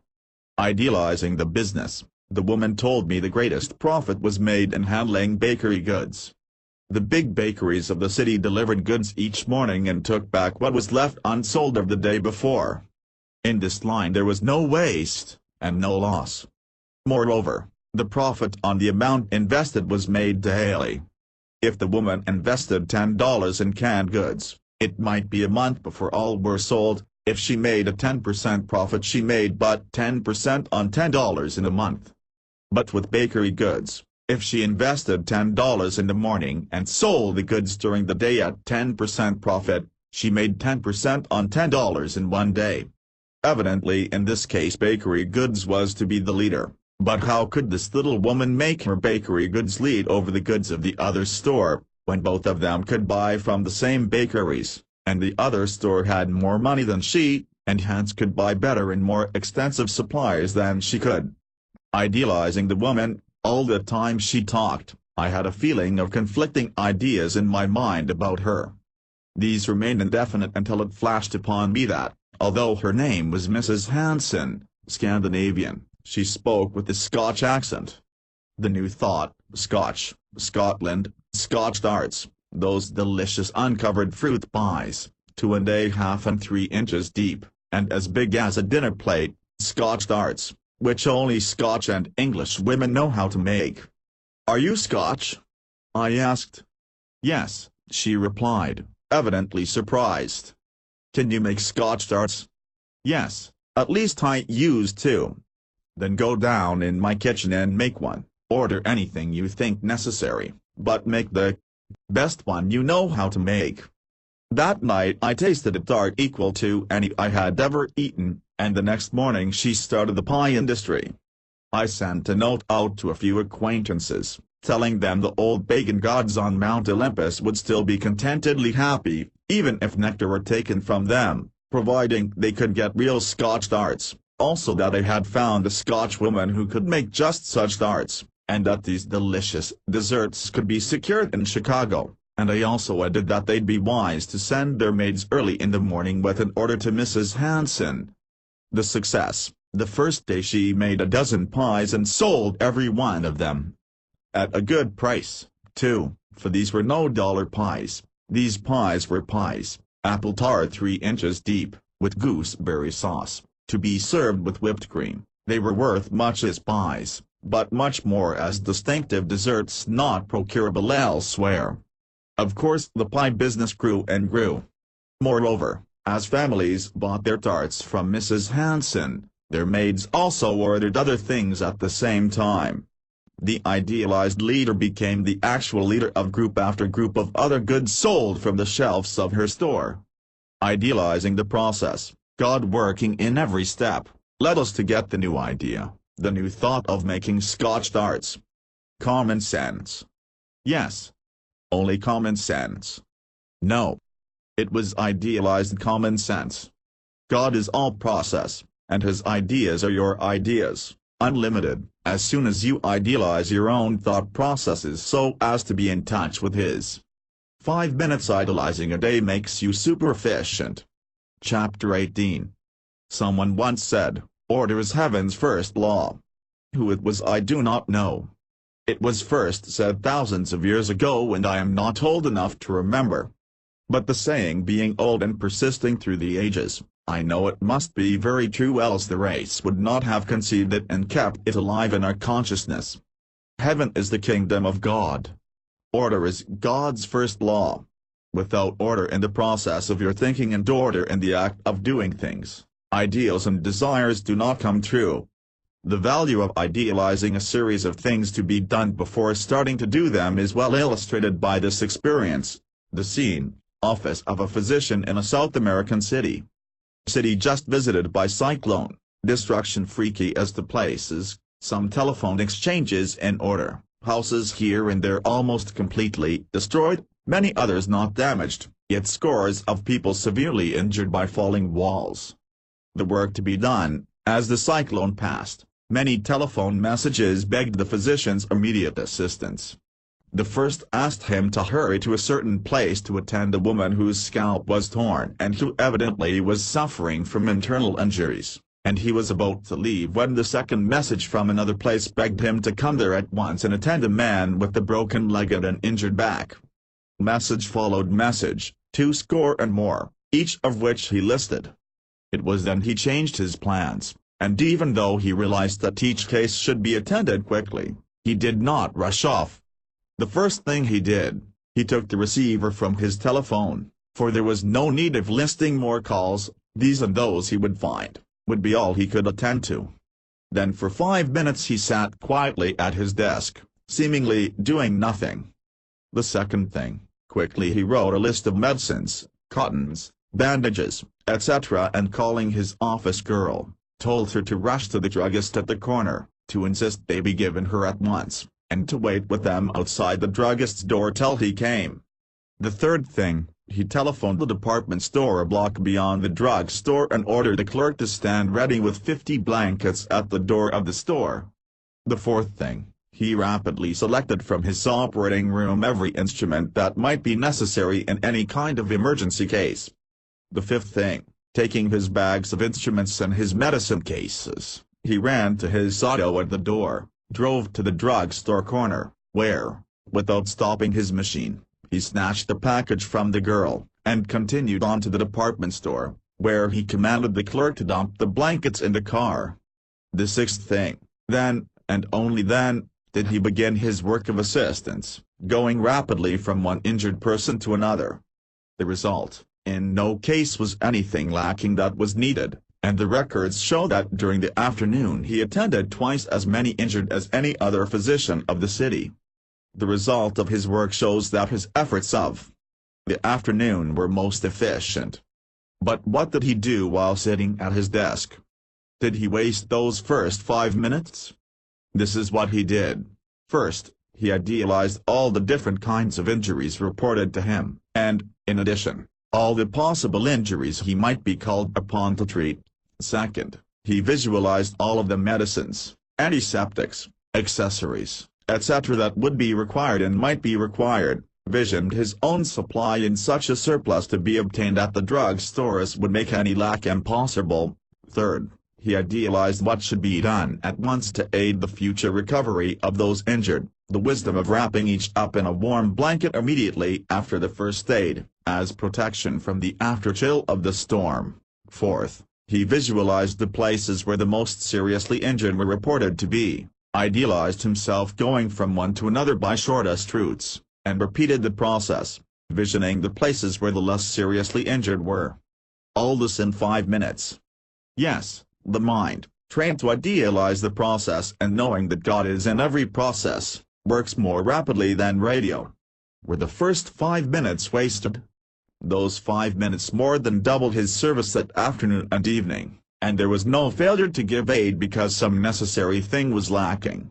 But we see the value of idealizing the process of doing things in an emergency, but we forget that in our lives each hour is an emergency, a call to do the most, live the most.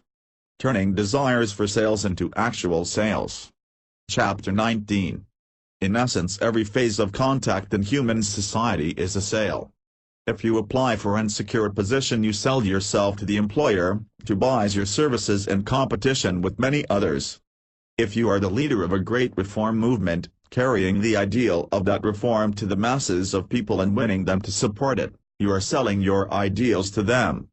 Of course, there are business sales, for every phase of business operation and management is a sale of things, ideas, ideals of services. The process of selling is always the same. Any sale you desire to make, any sale you have in mind as an ideal, can be made a reality, but every idea you have of a sale may fall through. If you idealize the value of that which you wish to sell, you give it additional selling value. If you idealize the process of selling it, you discover new means of selling. If you idealize all kinds of possible buyers of that which you have for sale, you discover a buyer capable of perceiving the additional value you have given your product and a buyer capable and willing to pay for that value. A case for illustration: a man owned a tract of land near Pasadena, California. On this there was a $10,000 mortgage. He had bought it on a shoestring, planning soon to sell it, for it was expected that a building boom would make it a desirable residence site long before the $10,000 was due. Conditions: at end of 6 months, the building boom had not materialized, the mortgage was due in 10 days, real estate man refused to take it up, those holding the mortgage refused to extend it, the bankers wouldn't touch it. Cause for refusal: the land was in a hollow, real estate men and bankers were convinced no one would buy it until every other residence site near it had been sold, that might be years hence. The owner's first efforts, when, at the end of the first 3 months, the boom failed to boom, he recognized abundant supply, and faithfully and persistently and confidently affirmed God is all abundance and all is God. 3 months went by. The money did not drop from the heaven, but something else dropped, the corners of his banker's mouth. What was the trouble? Faithfully and confidently the owner affirmed the truth: God is the source of abundant supply. Why then the failure? Because God is spirit, and consequently as long as he continued merely to affirm God as abundant supply, the supply continued in a spiritual state. This the bankers refused to cash, they wanted certified checks.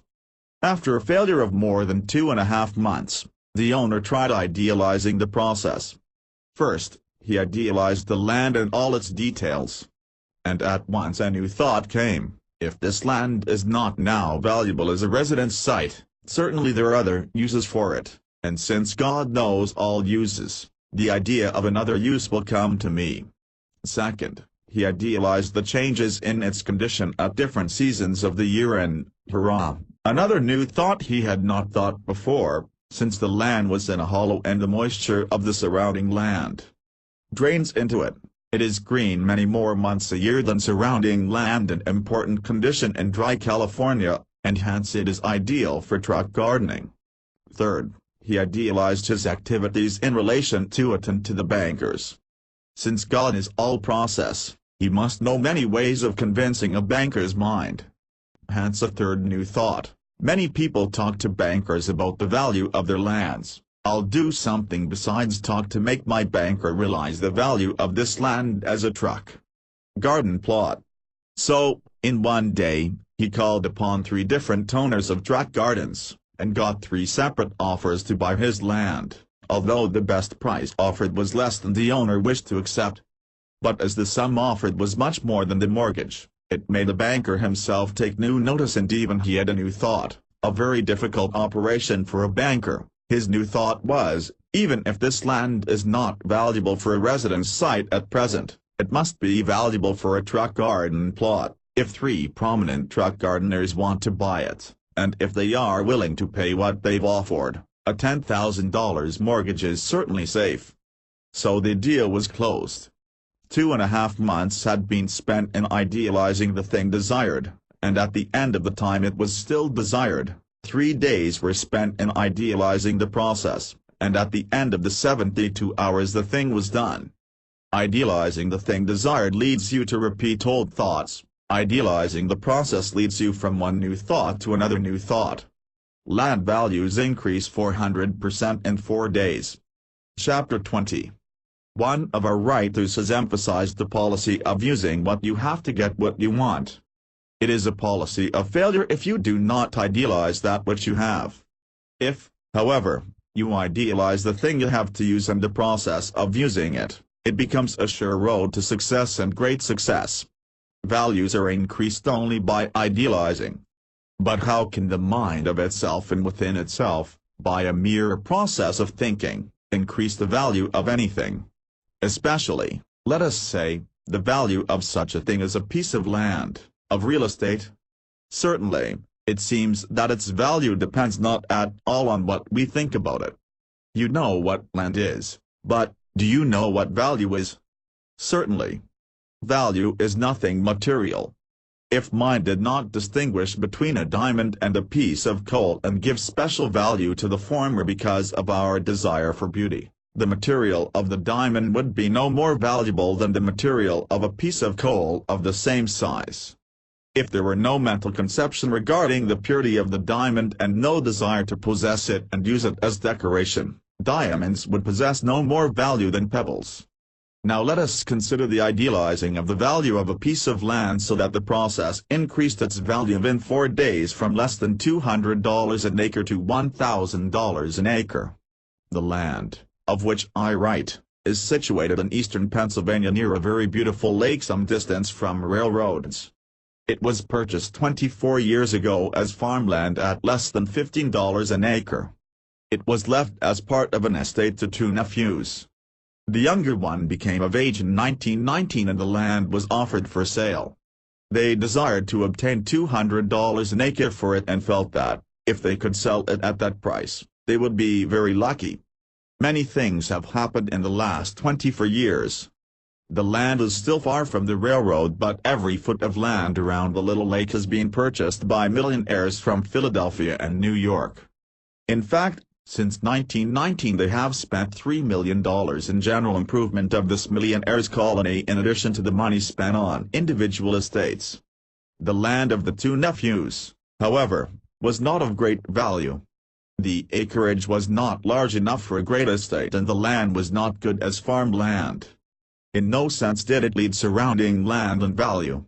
Those who knew the land thought it ought to be worth $200 an acre, but, as the months went by, it was not sold. The nephews were anxious to realize on their land, they wished to go into business, and knowing me, they called one day to ask for help. I idealized it as farmland and saw its uselessness. In fact, it had been neglected so long that it would take 2 or 3 years to bring it back to normal condition. Then I idealized it as a site for a country estate of a wealthy man. But I saw it would not do for that. It was not large enough. Next, I idealized the entire colony of millionaires about it. I idealized its nearness to New York and Philadelphia. I idealized the people in the city who desired homes. I idealized human nature, realizing that there were many cultured people of limited means who desired to live near very wealthy people who would enjoy life in a community of such people. Consequently, out of the cosmos there came to my mind the ideal of making this land a little park divided into 40 little home plots of 1 acre each. The nephews and myself drew up this plan. We had given added value to the actual land by creating an idealized use of it, a vision of a little park among the millionaires, for 40 families each with its own little country home. The first result was accomplished within 48 hours. The plan was presented to a real estate man in New York City. At once he wished to buy the entire plot at $300 an acre. But the nephews had seen a vision, the idealization had given value to their land, and they refused. The real estate man offered $400, and then $500 an acre for it. The second result was that within 4 days the nephews were offered $1,000 an acre for the first plot that was to be sold. And why? The land was exactly the same land it had been a week before, but value had been added by idealizing a little community of 40 cultured families living near a colony of millionaires, and value had also been given to it by creating a desire for such homes. These two factors, the mental plan and the desire created, gave a greatly increased value, from $200 to $1,000 an acre, in 4 days. Because of the plan and the desire created in the minds of those to whom the plan was given, this run-down, neglected farmland led in value all the other farmland, even though the other farmlands were improved and cultivated. This was possible because this land was hilly and rolling and partly wooded, therefore other farmland could not compete with this as plots for homes. Moreover, and value this land within 4 days after the plan was made and presented was worth just 500% more than the lands of the great estates surrounding them. It was worth more because it could be purchased in small plots, while the owners of the estates would not consider selling an acre or even 10 acres of the land they owned. Hence this land, which, 4 days before the plan was conceived by idealization, as at the tail of land values, became the leader of land values in comparison with farmland value and that of the great estates. Whenever you wish to increase the value of anything you have to sell, add mental effort by sane idealization that fits the best use that can be made of the thing. Whenever you wish to give a predominant value to anything, idealize a plan and create a desire for it in such a way that the thing you have to sell leads all other things near it or approximately like it. Thus, by actual practice, you prove that all value is of mind and thus that all value is of God. The value of that which you possess depends upon the sanely idealized concept with which you endow it and the desire you create in other minds for the honest value you have given it. Valueless wetlands made profitable by idealization. Chapter 21. Strange as it seems, yet it is true, greatly increased value can be given to land, even to useless land possessing no market value at all, by such ideals as love and service, the values of which are apparently so distinct and separate from the values of land. But values of love and service cannot be connected with the values of land unless the process of relating the two factors is idealized. Frankly, I do not know whether the father and mother, concerned with the story I am writing, recognize idealization or not. But one thing is certain, whether they recognize it or not, the great success they made, in using a little plot of useless slow wet land to provide college education for their 3 children, is the result of idealization. The story begins 22 years ago. Soon after they were married, the father of the young wife gave her a little plot of wetland, seemingly quite useless except for water bugs and sand flies. It was on the Rhode Island coast, off the main road, in an out-of-the-way place. Even today it is 12 miles from the railway station. On the plot, the father built for his daughter a little cottage, to which the young married couple could go for the summer time. During the next few years 3 children were born to them. The mother and father were poor. It was possible to carry the children through grammar school and high school, but how to pay their way through college was a problem. The hearts of the mother and father were filled with a consuming desire, a desire to give each of their children a college education. Their minds were practical minds. Hence, they looked about to see what they had that could be used to help provide a means of sending their children to college. I presume when they first thought of the wetland at the seashore and the little cottage there, in the out-of-the-way place, it seemed only an object of expense to them, certainly not the means of an income sufficient to provide 3 college educations. But they did something with this real thing they had. They idealized it. They may have done this consciously, they may have done it unconsciously. But, they did it. Instead of thinking of the land as an out-of-the-way bad place to which few people wish to go, they idealized it as a place of peaceful seclusion to which a certain class of people would wish to go for a rest. Such idealization recognizes God as wisdom. It was adapted to the place and the conditions, to themselves and to their pocketbooks. I was there one July. There were no glass-screened porches, no casinos, no ornamented boardwalks, and no vain show of life. But there was life itself. The people visiting there were real people. There was freedom of action. There was fellowship and the spirit of love and service. Also there was rest. The father and mother had made it pay. They had made it pay from year to year, which means they had rendered such good service, such idealized service for the prices charged, that visitors returned year after year. They have succeeded. The 3 children have been given college educations, and this in itself is sufficient proof of their success. And yet there is something greater than this. The father and mother each summer are giving a spiritual education to 100 or more different guests who see God's idealization of service and action, obtaining in reality the ideal position you desire. Chapter 22. God is all and everything, be very sure of that.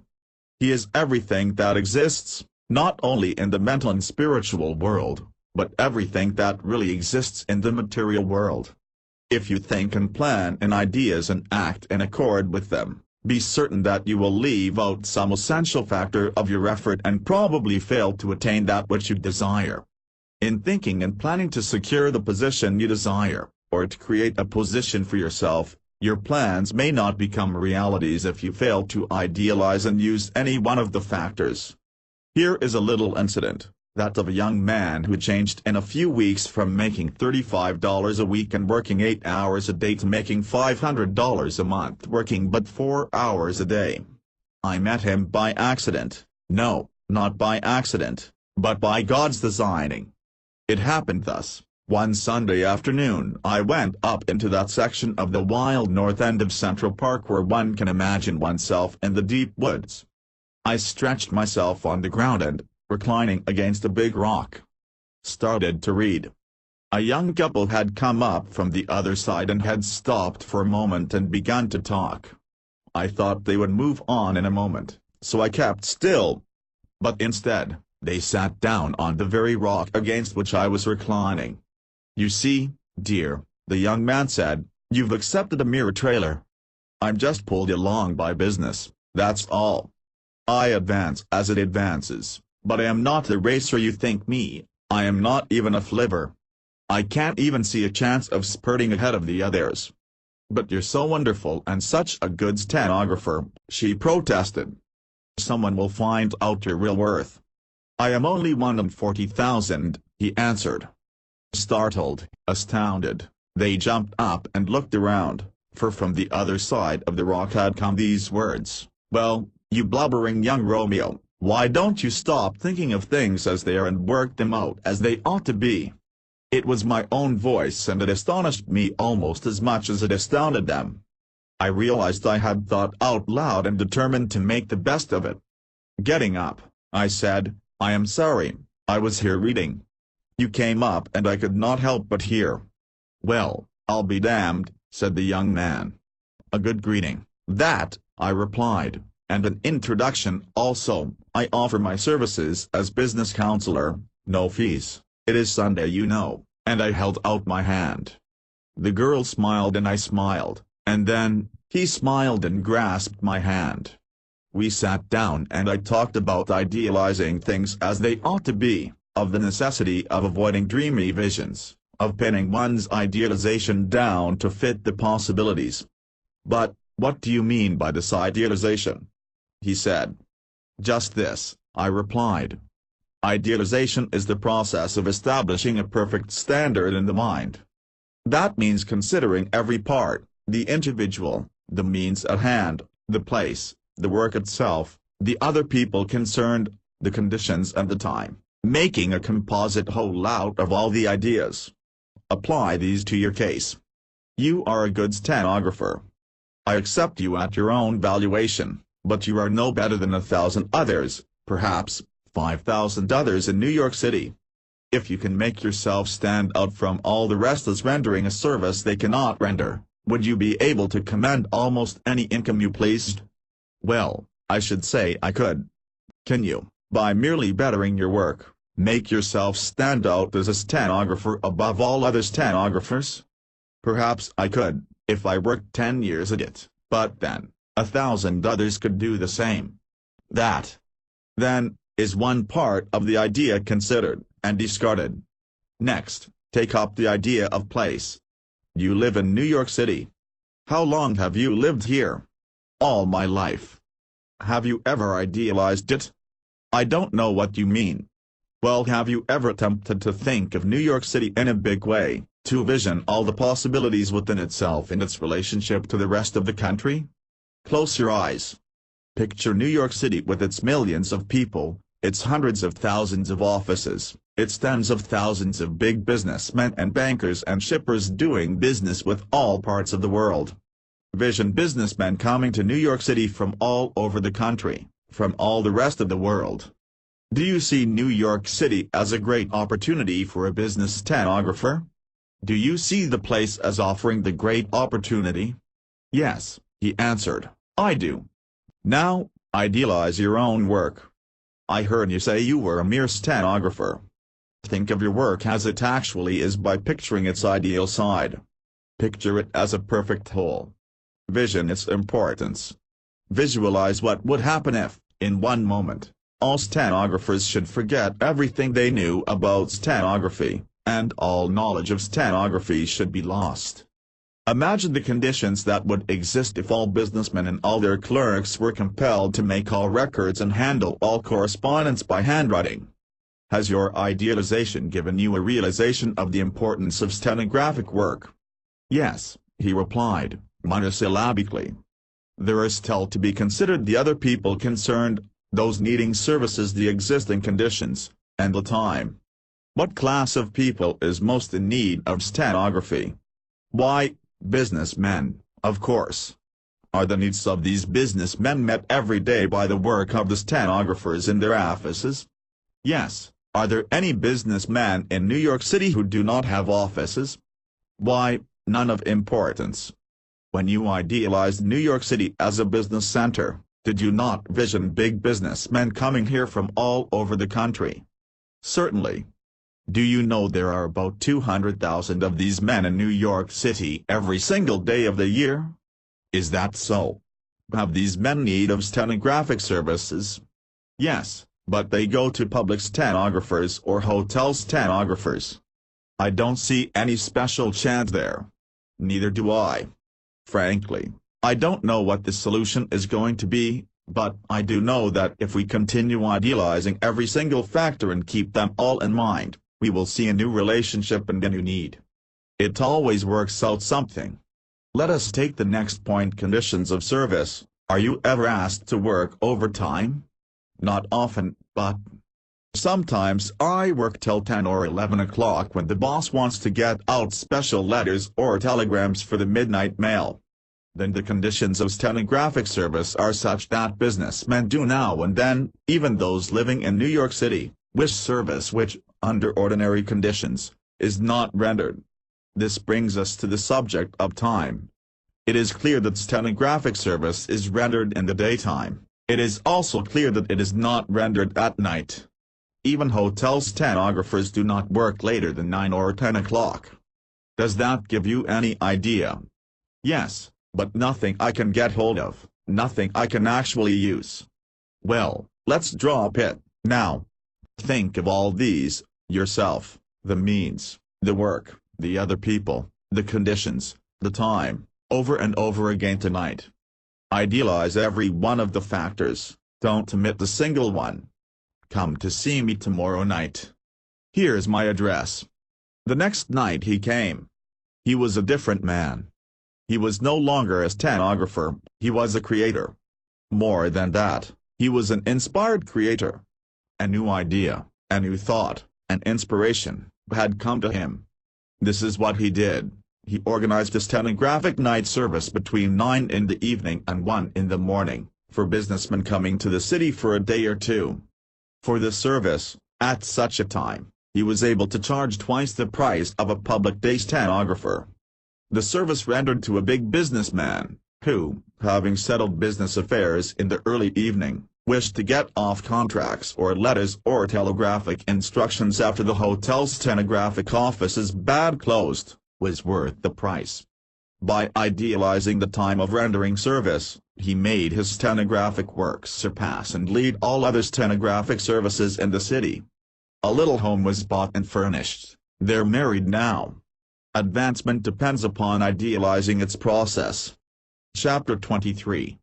Your work in the world is performed in one or more of three fields: work with things, work with words, work with people. In each of these fields of work, there are thousands and thousands, who serve earnestly and loyally, work efficiently year after year, and yet, the advancement they desire is not attained. Are you one of these?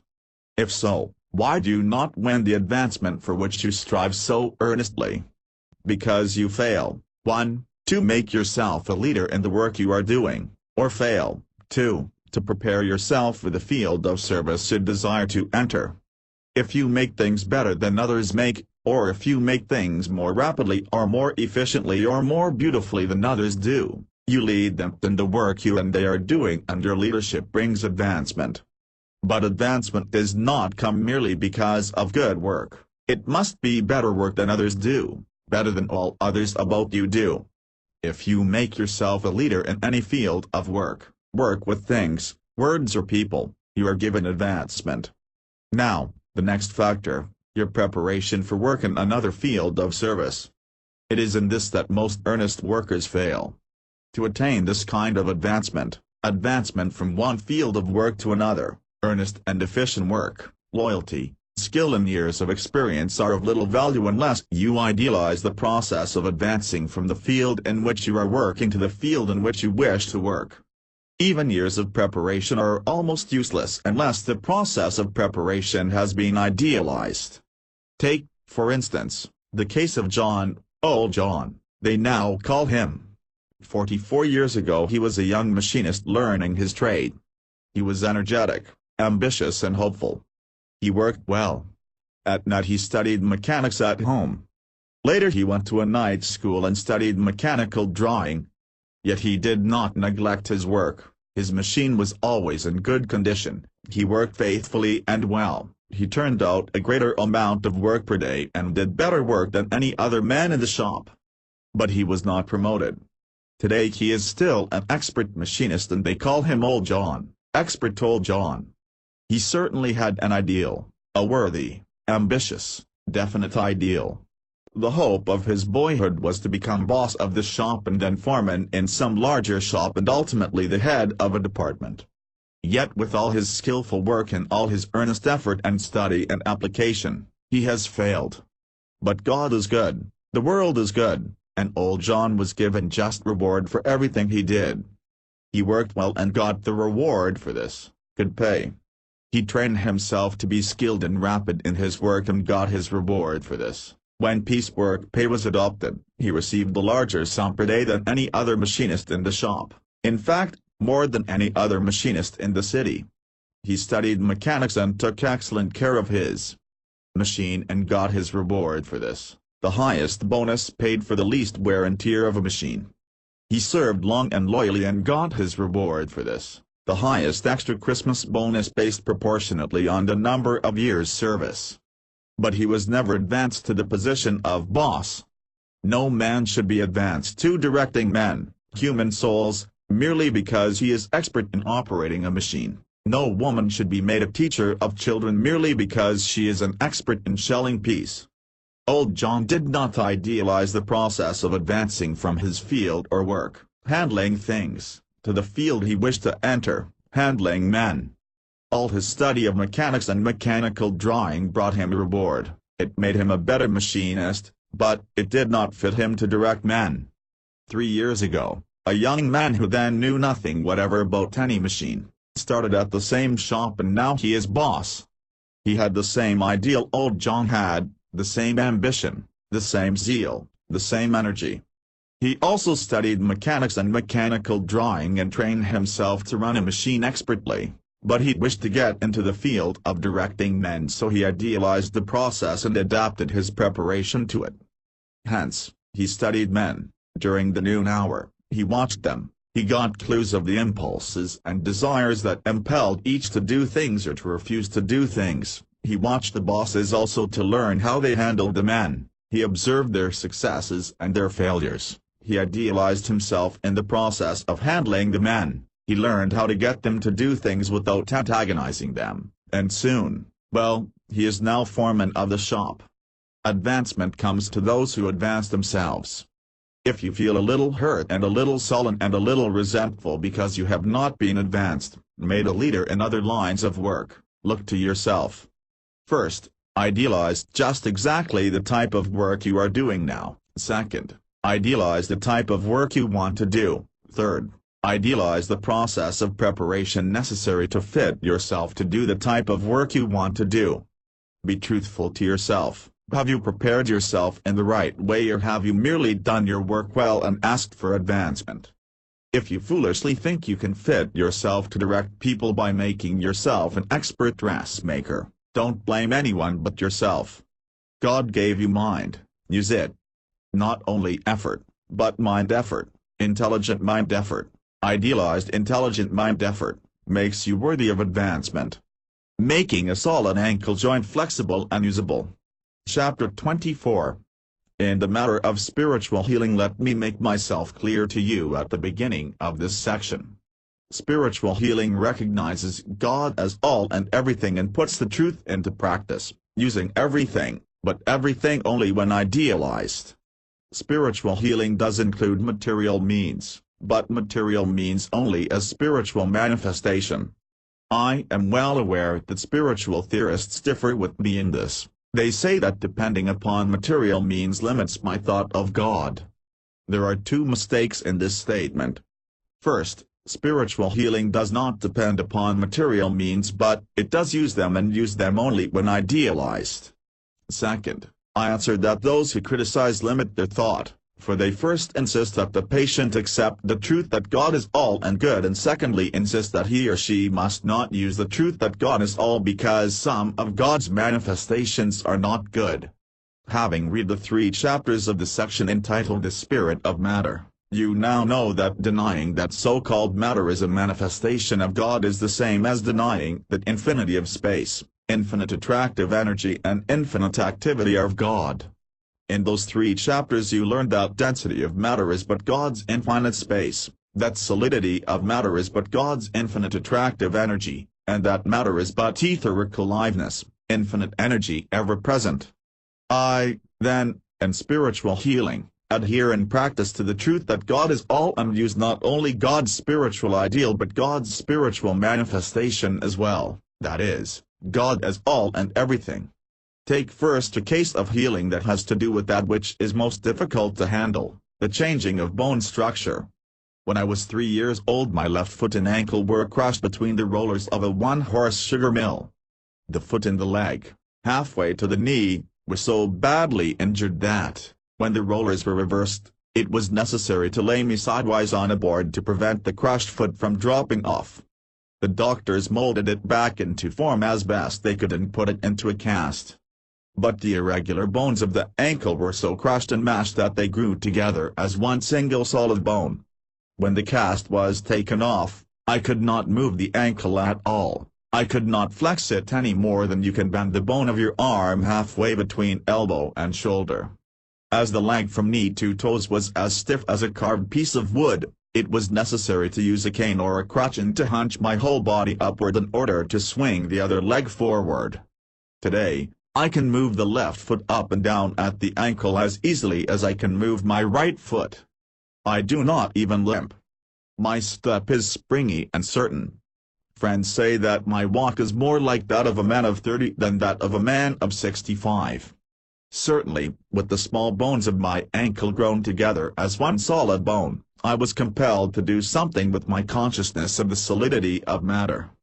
To get rid of the idea that matter is compact, dense and solid is the first step in all healing.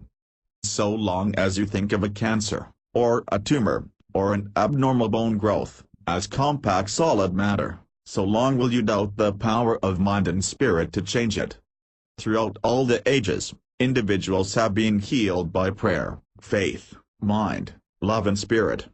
Each such case proves it can be done. Yet today, not one person of each 20 million of the world's population is healed directly by such methods. We cannot account for this by asserting that the world does not know that God has healed. We cannot account for it by asserting that millions do not wish to be made well by spiritual healing. If, at any time during the ages, we had held to the truth that God is all and known that matter is spiritual manifestation, the knowledge of the results of our spiritual healing would have swept the world and everyone would accept and use them. We have ideals of God, spirit, and spiritual healing. We have no ideal of matter, the thing to be healed. Our failures have been due to our partial and very mistaken ideas of matter. Some have tried to get around matter by calling it an illusion. Think of matter as an illusion as much as you please, but if you have a cancer on the end of your nose, deep in your heart you know that you cannot deny that your mind recognizes that that cancer is there. So long as you call matter an illusion, you admit there is something to be called an illusion, and that something makes it out to one degree or another the possibility of the healing. Others try to get around matter by denying its existence. So long as you find it necessary to deny matter, your very denial is your admission that there is something to deny. Is it consistent to deny the existence of the matter we call a cancer and then to turn our minds topsy-turvy in a second and demand that universal supply be manifested as matter in the form of money and means of material existence, food, clothing, houses, etc.? Demanding the presence of one kind of matter and denying the existence of another indicates a partial but not a complete conception of spiritual manifestation. And so long as our conception of truth is incomplete, we heal now and then, but not always. Christ never denied matter. He changed its manifestation by spiritual power, water to wine, for instance. But he never denied the water or the wine. He increased the number of loaves and fishes and, in teaching his disciples the lesson to be drawn from the miracle, he called specific attention to matter, for he emphasized the fact that there were but a few loaves and fishes before the change and many thousands afterwards. God is all. Everything that is true in spiritual existence is a true in material existence and vice versa. If God is holy, then all of his manifestations are holy. If the root be holy, writes Paul, so are the branches. Your body is composed of cells. Cells are composed of atoms and atoms of electrons. Christ did not deny the existence of the body, he called it a temple, a place of holiness. Cells, atoms and electrons are God in manifestation, just as much as thought is. God is all. How did I change a solid ankle bone to a flexible and usable joint? First, I idealized matter exactly as I have done for you in the 3 chapters of the section entitled The Spirit of Matter. Read them again, read them 1,000 times if necessary, for the idea that matter is dense, solid and motionless has been accepted millions of times by your mind. What, then, if it does take 1,000 readings to dispel the mistaken ideas? Second, after idealizing matter in general, I idealized the particular matter of the ankle joint. I knew it was composed of cells, each composed of molecules, millions of them. I idealized the molecule as it truly exists, a mere etheric spherical space in which atoms were allowed a tremendous rate.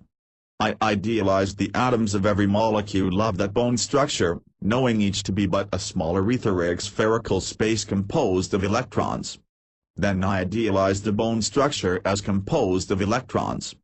I idealized these electrons as being far, far apart. I idealized them as moving at stupendous speeds. I idealized the electron itself as only an infinitely small whirling hole in space.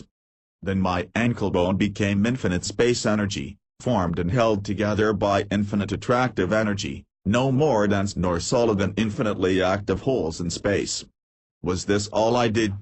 No, this was but my ideal of the substance of which the ankle joint is composed and of the process of infinite energy in operation. Hence, third, I idealized every process and means of developing muscles. To move the ankle and of developing nerves to move the muscles, I rubbed the ankle, pulled it, pressed it, tried to turn it this way and that, used every means of which I could conceive, anything that might induce motion. Never, however, did I for a moment think of it as dense, solid and motionless. I knew that bone to be infinite energy. I knew that my soul could control and direct that energy, that it could form, reform, and create anew the bone structure itself. I knew the structure, as all great scientists were then beginning to realize, to be only infinite energy under my control. No matter what it is to be healed, your first step is to idealize matter, idealize it as it truly is, made up of infinitely small, whirling wholes of energy held together by the infinite attractive energy of God. Being only infinite energy, matter can be changed by the infinite will and spirit residing in each of us. Healing a dying man of cancer of the stomach. Chapter 25. This is a case of healing illustrating the idealized process of using God's intelligence discriminatively. Many mental theorists also object to this. They refuse to think particular ideals of details, asserting that God's general concept of truth and perfect health are sufficient. Failures in healing would be lessened if we were wise enough to realize that God himself was unable to create anything of value in manifestation except by the use of discriminative intelligence. God first created our world by general concept, but what was the result? It was, without form and void. Then, he used the discriminative intelligence and separated the light from the darkness, the firmament from the earth, the waters from the land, etc. Let us not be so unwise as to depend upon mere general concepts of truth.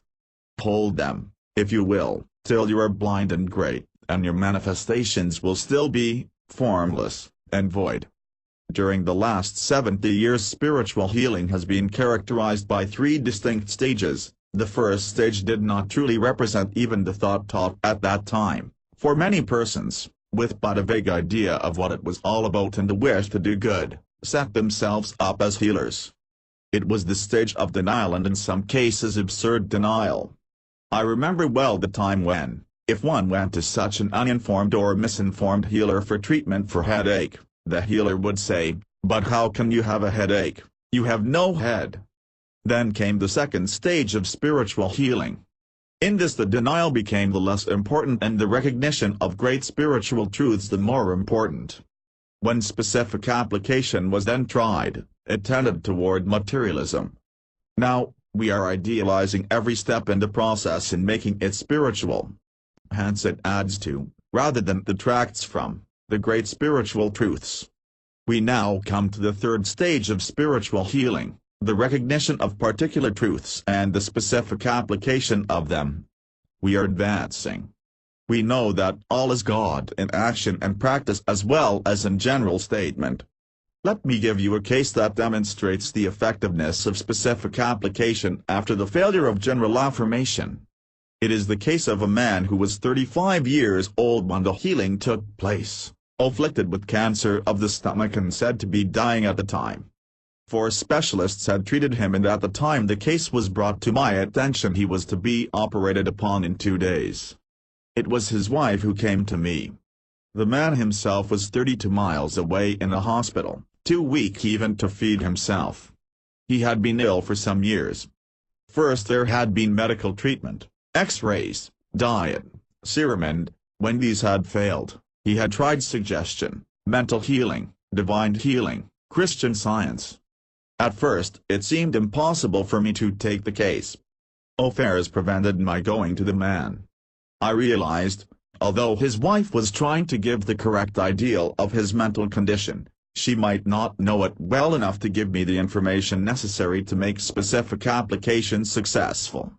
I did know, however, of 2 of the healers, who had been trying to help him. I called them on the telephone and found they had been treating for health, life and wholeness. Now these conditions were exactly what was desired as an end to be attained. The man wanted to be healthy, he wanted to be whole, he wanted to live. These conditions were exactly what the healers desired. He had faith and the healers had faith, and yet he had not been healed. Hanging up the telephone, I turned to the wife and questioned her. She did not know exactly what I was driving at, and neither did I, but I found out that the phrases most frequently used by her husband were, "Oh, I'm so tired," or, "I am too tired to do that," or, "I am so tired, I cannot try." This, then, was the stumbling block. It was fatigue. As long as this consciousness continued, it contradicted the truths of health, life and wholeness. For one who is healthy and whole is not so burdened with fatigue. I decided to use the specific truth strength as the truth that would lead to the end desired. This was at 4 o'clock in the afternoon. The wife left me and I at once spent a half hour and another half hour at midnight, idealizing God as all energy, all vitality and all life, idealizing energy and vitality and life and strength as flowing through that man's body. The first result, 23 hours later, a tall, thin, white-faced man walked into my office. His first words were, "Mrs. W. was here yesterday to see you about a cancer case." I looked at the man, noted his white face, and thought, "Good Lord, he's evidently her brother. The husband must be dead or she would have come herself." I asked him to be seated and he said, "I am very grateful to you. My wife told me that you would center all thought upon strength, and I am astounded at the results." If he was astounded, I, myself, was dumbfounded. The man had literally picked up his bed and walked, had dressed himself with little help and had come 32 miles by train to see me. My treatment was not one bit more of truth than the treatment of the healers who had previously worked for him. The one difference was this, that the wife and I had made a specific application, discern what truth must first be brought to consciousness and use that truth to lead to the end desired. I am certain from this and 1,000 other cases that there is never failure when God is recognized as wisdom, when the true mental cause is discerned and the specific application of truth is made to fit the case. As to the second result, there is no need of elaboration. It is enough to state that within 10 days the man was at work and that the healing was permanent. Curing the aftermath of 40 years of repression. Chapter 26. What innumerable images, ideas, impulses, thoughts and feelings are pressed back and hidden in the subconsciousness of each person's mind. I remember slipping off a little rowboat pier at a Michigan summer resort about 20 years ago. To the conscious mind, it was but 30 or 40 seconds from the time my head went under the water till it bobbed up again and I was helped into one of the rowboats tied to the pier. But subconsciously, I lived years. I saw the snow peaks of the Himalayas, a jungle army of African gorillas, a garden of roses in Rome. I worked out the chapters of a book on a new philosophy of life. I felt passions previously unknown to me. I heard people gibbering and saw 20 or more boxcars filled with dirty linen. I conceived a new play, planned to build a pyramid, and even saw the headlines of a newspaper announcing my death, in the presence of 40,000 people, when in reality there were only 8 people on the pier. Every suppression is a possible cause of an ill or failure of one kind or another, even though the conscious mind does not know that such suppression exists or that such cause is operating. To one ill of the wild animal, man has 10,000 diseases. The animal's subconsciousness is hourly expressed, but man's subconsciousness is habitually suppressed. So long as the cause is hidden in the subconsciousness, the conscious mind often fails to heal. It succeeds only when it happens to hit the nail on the head. Let me illustrate the value of a study of hidden causes by a particular case. 21 months ago a man 56 years of age came to me. His heart palpitated so badly that his physicians feared for his life week by week. He was subject also to periods of great despondency and to fits of violent temper. These had been growing worse for 20 years or more. He had been a poor boy and was now wealthy. He had faith in prayer, mental healing and Christian Science. First, he had been treated by physicians, he had tried change of scene, and had been hypnotized. Then for years, he had relied upon mental treatment to cure him. yet he had not been healed. As he told me the story of the sincere and earnest efforts of others to help him, I became certain that there was some cause hidden in his subconscious mind that was at the bottom of all his trouble. But his conscious mind could remember nothing that seemed to be of sufficient importance to cause so persistent a condition. The process is this: discover the hidden cause in the subconscious mind, interpret it, and thus give the conscious mind the chance to idealize and express it in normal action. To return to our case, an analysis of the subconscious showed that the man preferred yellow, violet and old rose to other colors. He preferred opera to any other form of entertainment. In drama, he liked the villain best, but in opera, the hero. Of different voices, he liked the bass best, and of music, that of the pipe organ. In writing 900 words, anything that came into his mind beginning with the word match, he wrote smooth 27 times, harmony 42 times, heaven 37 times, flowing 11, sound 28, organ 53, father 41, hell 36, concert 42, opera 28. Space limits me as to detail, but this is what I discovered. As a young boy, his greatest desire was to play the organ. The next strongest desire was to listen to organ music. He often went to a Catholic church to hear the organ music. But his father was a Baptist and thrashed the boy every time he found out that the boy had been to the Catholic church. Music aroused limitless feelings that demanded expression, but, because of his father, these were always suppressed by fear. Consequently, as means of curing him, instead of concentration on calmness and peace and control, as had been done in previous treatments, I chose courage and harmony in action. This last was put in practice. The man learned to play a pipe organ. Within 30 days he was cured. In 18 months that have since passed, he has never had an attack of blues or a fit of temper, and his heart beats as normally as my own. God is all knowledge, hidden and revealed. Your subconscious mind is infinite, with the infinity of God. Out of it all ideas, impulses and feelings you need to know will come to you. There is nothing hidden that shall not be revealed. Preventing mistakes in thinking. Chapter 27.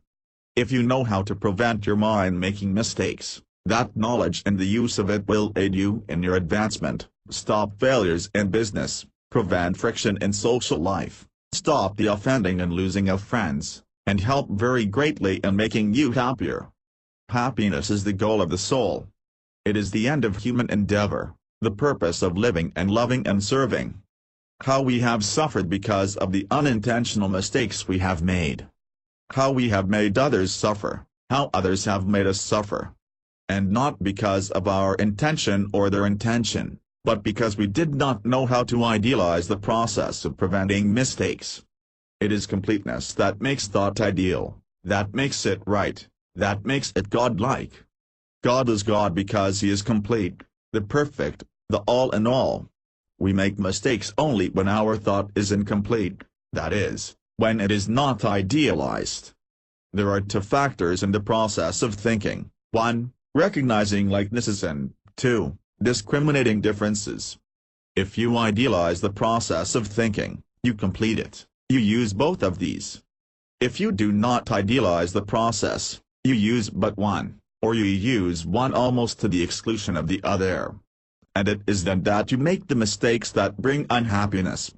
A baby boy, reared in the tropics, was brought to New York when 3 years old. That winter, as he looked out of the window at the first snow he had ever seen, he clapped his hands in glee and said, "Oh, Mama, look at all the sugar." He recognized the likeness in appearance of snow and sugar, its whiteness, and he made the mistake because he had had no opportunity of distinguishing the differences.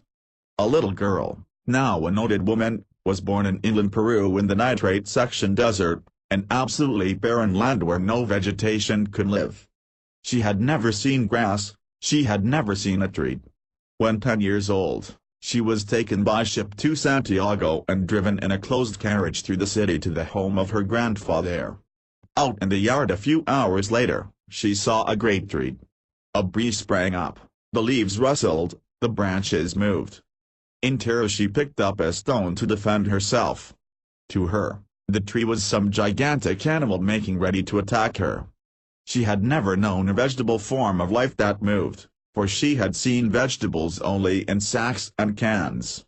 But the animals moved, and since this tree moved, she did judge it to be an animal. The mistake was based on the recognition of a likeness. Animals move, this big thing moves, therefore it must be an animal. Let me repeat, unintentional mistakes are caused by recognition of likenesses with insufficient discrimination of differences. Another case, husband and wife and 2 young sons. The man has worked earnestly and efficiently, and his wife has helped. They are in comfortable circumstances. One son is in high school, the other in college. Oil is discovered in California west of the Coast Mountain Ranges. The wells are gushing thousands of dollars worth of oil per day. The husband visits the desert lands east of the mountain range and, accidentally, in the crevices of a gully, he finds soaked chunks of earth that are oily. He feels of it, it feels oily. He looks at it, it looks oily. It feels and looks like the oil-soaked chunks of earth found in the oil region west of the mountains. In his mind, he sees oil gushers in this region like those west of the mountains. In his imagination he sees himself many times a millionaire like the man who discovered oil west of the mountains. As many know he is on this trip, he does not confide his discovery to others. So he says nothing, but invests all his savings in this desert land. At the bank he borrows all he can borrow, to secure additional options.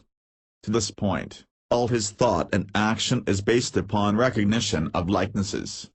Then the expert finds a difference. It looks like oil, but it is not oil. It feels greasy, just as petroleum feels greasy, but it is not petroleum. It is of no value. It is so easy to see only likenesses. It is the lowest type of mind action. It is incomplete, it leads to mistakes. It brings unhappiness, so much unhappiness. To prevent mistakes in individual life, in home life, in business, in industrial and in national affairs, idealize the process of recognizing differences. Idealize your thoughts, and your plans of action, whatever you are to do, idealize the process. Sit quietly, vision the likenesses, do not omit them, but idealize the differences also. Idealize the differences again and again, to be certain you include all of them. Only the idealized process produces the ideal result, happiness. Overcoming forgetfulness, idealizing remembering. Chapter 28. What a lot of personal, family, social and business troubles, yes, even tragedies, result from forgetfulness. You, and everyone, desire to change this mental habit of often and easily forgetting to a habit of remembering easily and readily. Such a habit of good memory cannot be attained by using the clownish mental gymnastics that are called memory systems. Waste no time on these substitutes for memory. Many of their methods are ridiculous in nature and complex in operation. For instance, if you wish to remember who was the 14th president of our country, you are instructed to think of the initials of these 2 words, F and P, and then to remember that it was Franklin Pierce. But F and P might also stand for filthy pig. Such a memory relationship would be of no value at all unless you had previously remembered, 1. That Franklin Pierce was the 14th president, 2. That the initials of Franklin Pierce are F and P, 3. That the initials of the 14th president are F and P, 4. That the initials of Franklin Pierce and 14th president are the same, 5. That F and P must not be remembered as initials of filthy pig, funny pictures, false policies, fatty Peters, fancy poultry and, 6. Some 10,000 or more other possibilities of such initials. To remember by using memory systems requires about 10 times the energy and mind effort required by memory itself. It is when you have not remembered, that the mind makes effort. When you have remembered to do what you intended to do, the act of remembering was easy. Why? Because your mind then used its own process of remembering. If you idealize this process, you make it perfect, a habit of remembering easily. What is the process of idealizing memory? What is the mental act of idealizing the process? Let me make a confession. In my psychology, I wrote of this development of memory at least 20 years ago. I have used it much. I have never known it to fail when used. That is the point, when used. A few months ago, after returning from Mexico and the South, I had no residence ready for me and for a few weeks took a place with which I was entirely unfamiliar, a place that was very inconvenient in that it was necessary to keep certain manuscripts in the basement. The electric lights of the basement were turned on by a button switch at the top of the stairs. I do not like to waste anything, yet for 2 weeks, over and over again, when I started for the basement I would find that the lights were already on. This meant that over and over again, after getting the important thing I wanted, I had forgotten to turn out the lights after I came up. I thought about this, I reminded myself again and again not to forget to turn out the lights, but my mind being occupied with things which I considered very much more important, I continued again and again to forget. This is the point, mere thinking to remember will not develop memory nor make you remember. A mere idea that you must remember something often leads to forgetfulness, no matter how good the intention to remember. One day, like a flash it came to me that I had been very remiss in not putting my own ideals into practice, the very things I had written 20 years ago, the very things I had practiced for 20 years whenever important things were to be remembered. What I did illustrates the idealizing process. What you forget to do is not a material thing but the process in your mind that you intend to do a certain thing at a certain time. If you idealize this process you build it into the structure so that it works automatically. This was the actual process I wished to attain. I wished to be able automatically to go to the stair, even while my mind was centered upon getting important papers from the basement, turn on the lights, go down, get the papers, return, and automatically switch off the lights. As stated, I had previously thought of doing so, I had had an idea of doing so a score of times and had reproached myself for forgetting to do so. It took 2 minutes to idealize this process. I closed my eyes to shut out all other images. I first saw and then felt myself move, approaching the door leading to the basement. I saw and felt myself move and turning on the lights, descending the stairs, getting a file of papers, mounting the stairs, turning off the lights, and going about my work. Immediately I re-imaged this process. I went over it again, a third time, a fourth, a fifth. What was the result? That process was built automatically into my mind process. I had an ideal, a perfect image of myself remembering to do the thing I wanted to do, built into the brain structure so that no matter how important were the things occupying my mind, I could go to the basement and return, not forgetting to turn out the lights, not even being bothered to remember to turn them out. If your mind has been trained to idealize, if it has been trained for only a week or a month, you can idealize such a simple process 50 or 100 times in 5 minutes, that is, if your eyes are closed so that the mind is not interrupted by impressions of other things. Apply this idealized process not only to memory, but to the development of any mental process you wish to establish, any habit of character you desire to attain. After all, memory is a habit of character, and the process given here, idealized as I have described it, will change not only any mental process but any habit of character, mental, ethical or spiritual. The essential thing is to idealize the process, making it perfect in the mind, then it will always come true. Changing weak wills to strong wills. Chapter 29. What a tragedy it is to live with the will so weak that one cannot carry out that which one sincerely intends to do or live as one has conscientiously resolved to live. And, it is so easy, so very easy, to change what is called a weak will to a strong will if you idealize the process that was used in the beginning to form the original intention or resolution. If you do this, the original intention with all its desire is ever present and no effort is necessary to sustain the will. All success depends, however, upon the process being idealized, being made perfect in the mind. In the case of will, the idealizing applies most of all to idealizing vivid images in the mind. Will is the power that makes us persist in our efforts to carry out a decision long after the decision is made. A person with a weak will often makes a decision with the same good intention as one with a strong will, but the power to carry out their decision does not persist after a lapse of time because they cease to visualize the images that led them to make the decision in the first place. Why does a person of good intentions, having made a promise in all sincerity, fail to keep it? Because of lack of will. Because they allow the images that led them to make the promise to become less vivid day by day. And as these images fade, as they become weaker and weaker, the individual leaves undone many things that should be done to enable them to keep the promise. A strong will keeps the images in mind day after day, a weak will permits them to fade. The decision at the time a promise is made is strong because the images, ideas and ideals that lead one to make the decision are vivid at the time. If the images are kept vivid, the decision remains, and the will grows stronger instead of weaker. The case of a boy and his mother. The boy is lovable, dutiful, obliging, sociable and idealistic, not a single bad habit. His mother is partly dependent upon him. He left the little Connecticut town to accept a position in New York City because the increased pay would make it possible for him to give more to his mother.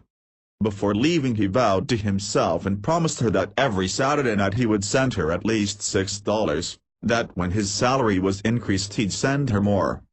Failure due to weak will. The $6 were sent the first, second, third, and fourth Saturday nights, but only $5 were sent the fifth, and then the amount varied.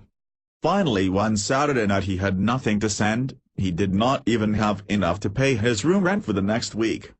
He was just as lovable, obliging and idealistic as when he left home, but when he went out with the other office men to lunch, he did not wish to seem miserly, so ordered what they ordered. When they invited him to join, then, Dutch Street, at a good theater, he went because he liked good entertainments. And so his money was spent. His habits were still good, but his will was not strong enough to resist the temptation to spend money for the things of the city. His struggle, the night he was unable to send anything to his mother, was a night of agony. He was not selfish. And, consequently, he suffered the more. He prayed, and he resolved, and he vowed that he'd never fail again. But, he did. Though he sent $6 a week regularly for the 4 succeeding weeks, the 7th week he sent but 4, and 2 of these he had borrowed. How he developed a strong will. He chummed with a fellow worker and the office. One night the boy, in desperation, opened his heart to his friend, and the chum, who knew me, brought him to me. The boy felt his whole life would be a failure. If I have not strength of will to resist these temptations, what will become of me when big ones come? The process of idealizing, I asked him to close his eyes, to think of his home, to picture in his mind the house and the rooms in the house, to visualize his mother there, to visualize her love for him and his love for her, to visualize her needs, and how much the $6 a week added to her comfort. That was all there was to it. You feel strong enough to keep your promise, do you not? Certainly, he replied, I am strong enough now. Then always keep this condition of the now with you, make it permanent in your mind, visualize, for 15 minutes every morning and every night, these same images of your mother's home, her needs, and the extra comforts your $6 a week will provide. So long as these images are strong in your mind, your will to keep your promises strong. But when these images fade and the images of expensive lunches and theaters become stronger, your will to keep your promise becomes weak. To keep your will strong, to keep the promise you made, idealize the images which led you to make the promise. 24 hours later he said over the telephone, it's easy, desire to help mother is so strong I've not even a desire to waste money. And a year later he said the same thing, and he had lived up to it, too. Normal means of attaining spiritual consciousness. Chapter 30. The race longs for spiritual development, the soul desires it. You have long held ideals that you wish would come true.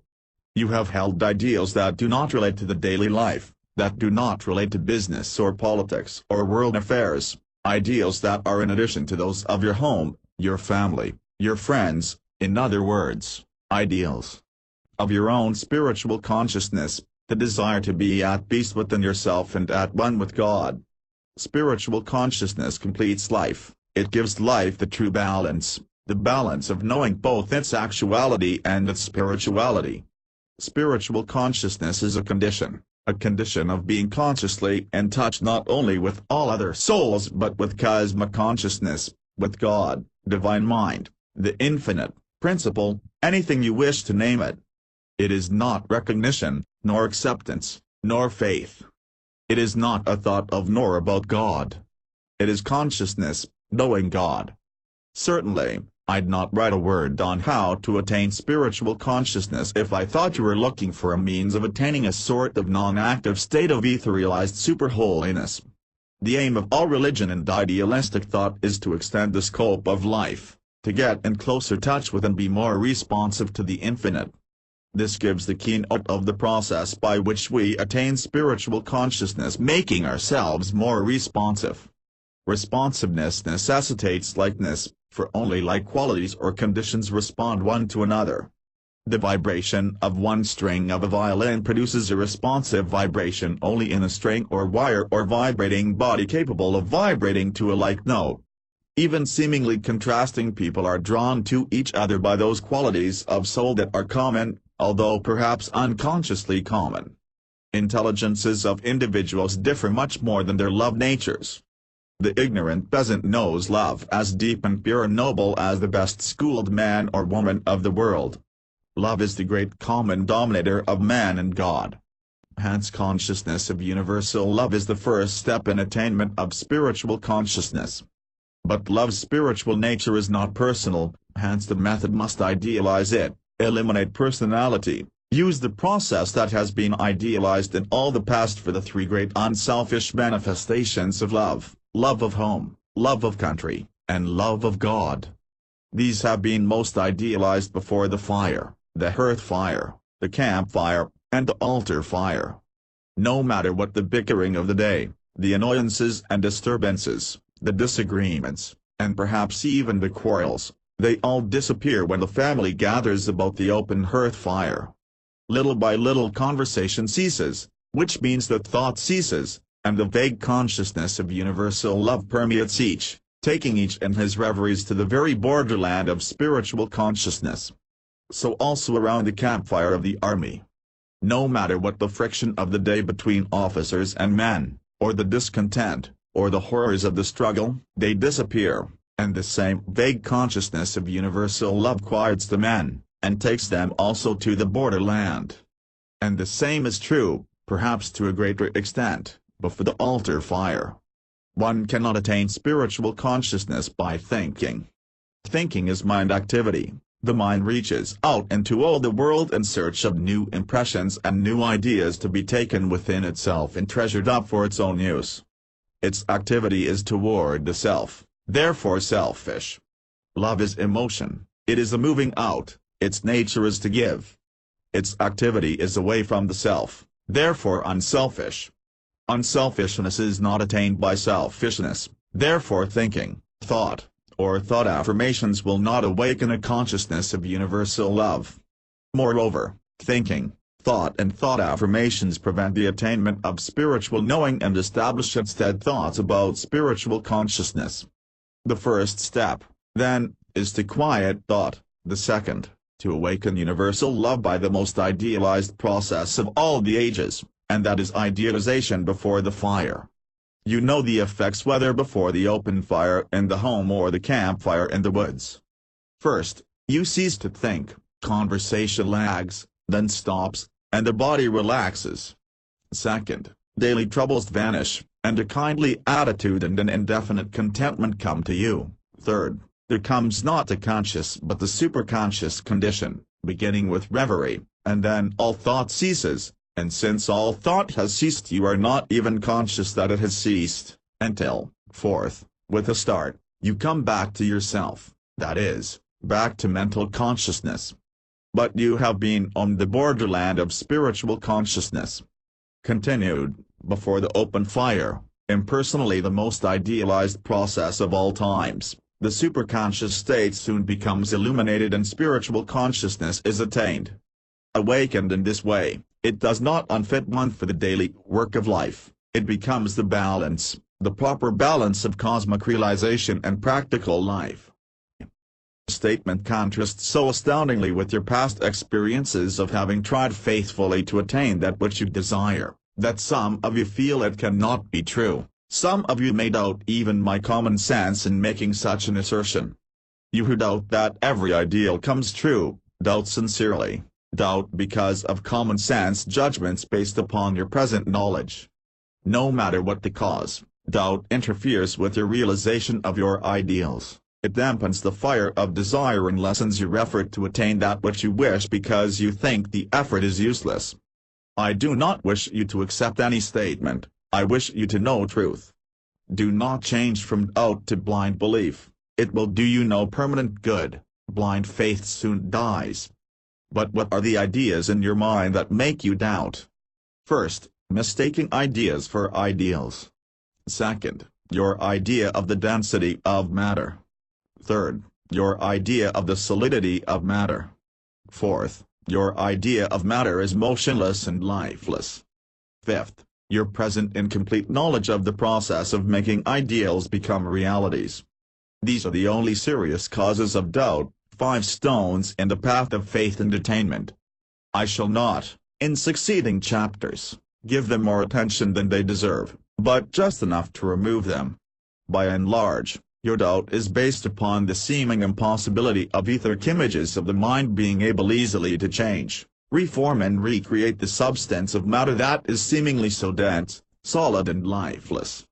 If you could know that matter is not so dense as it seems, not so solid as it appears, not so lifeless as it is assumed to be, if you could know these things, then doubt would be faith and faith would be divinely certain, forever lasting, and ever impelling to action. Most of your trouble, then, relates to your idea of the nature of matter, its substance and attributes. In what follows I shall not be so silly as to assert that matter does not exist, that it is a mere claim of matter, or that it is an illusion. If I should assert that matter is non-existent, you could laugh at me unjustly, for I am so conscious of the existence of matter that I find it necessary to have a house in which to live, a bed in which to sleep, clothes to wear and food to eat. If I should assert that matter is a mere claim of being matter, I would corner myself. When people owe me money, I am not content with the claim, I prefer the money itself. If I should state that matter is an illusion of the mind, you could, knowing the certainty of the law that only like perceives like, smile to yourself over the idea that nothing but an illusionary mind could conceive an illusionary world, eat illusionary vegetables, wear illusionary shirts, handle illusionary money, use and depend upon 10,000 illusionary things and live upon an illusionary earth. I hold that matter is existent and that it is very unwise and detrimental to deny its existence and attempt to live up to the denial, for instance to deny the existence of material food and try to live without it. But, I hold also that it is lack of knowledge of the true nature of matter that makes us think of it as dense, solid, motionless and lifeless. If in our greater knowledge of matter we find that it is only energy in reality, that it is not restricted energy but infinite energy, and that it is of the same substance as spirit, then our concept of matter becomes so like our concept of the substance of which ideals are made, that it is possible for us to perceive some definite connection, a real relation, perhaps a similarity, perhaps even a coexistence, of the substance of every ideal and the substance of every material reality. With such knowledge, found in next succeeding chapters, our faith that ideals come true, because they are of the same substance as matter, can be and is justified. Such faith will fire anew our ideals and desires and impel us to cease no effort until they become realities, and with knowledge of the process of attainment, we shall know by experience that it is not so difficult as it once seemed. And you, yourself, can make your ideals become realities. Faith is the substance of things hoped for. Ideals are the substance of the things that are. What compactness of matter gives to your ideals? Chapter 3. Your ideas are always changing and you are ever changing your attitude regarding them. Why?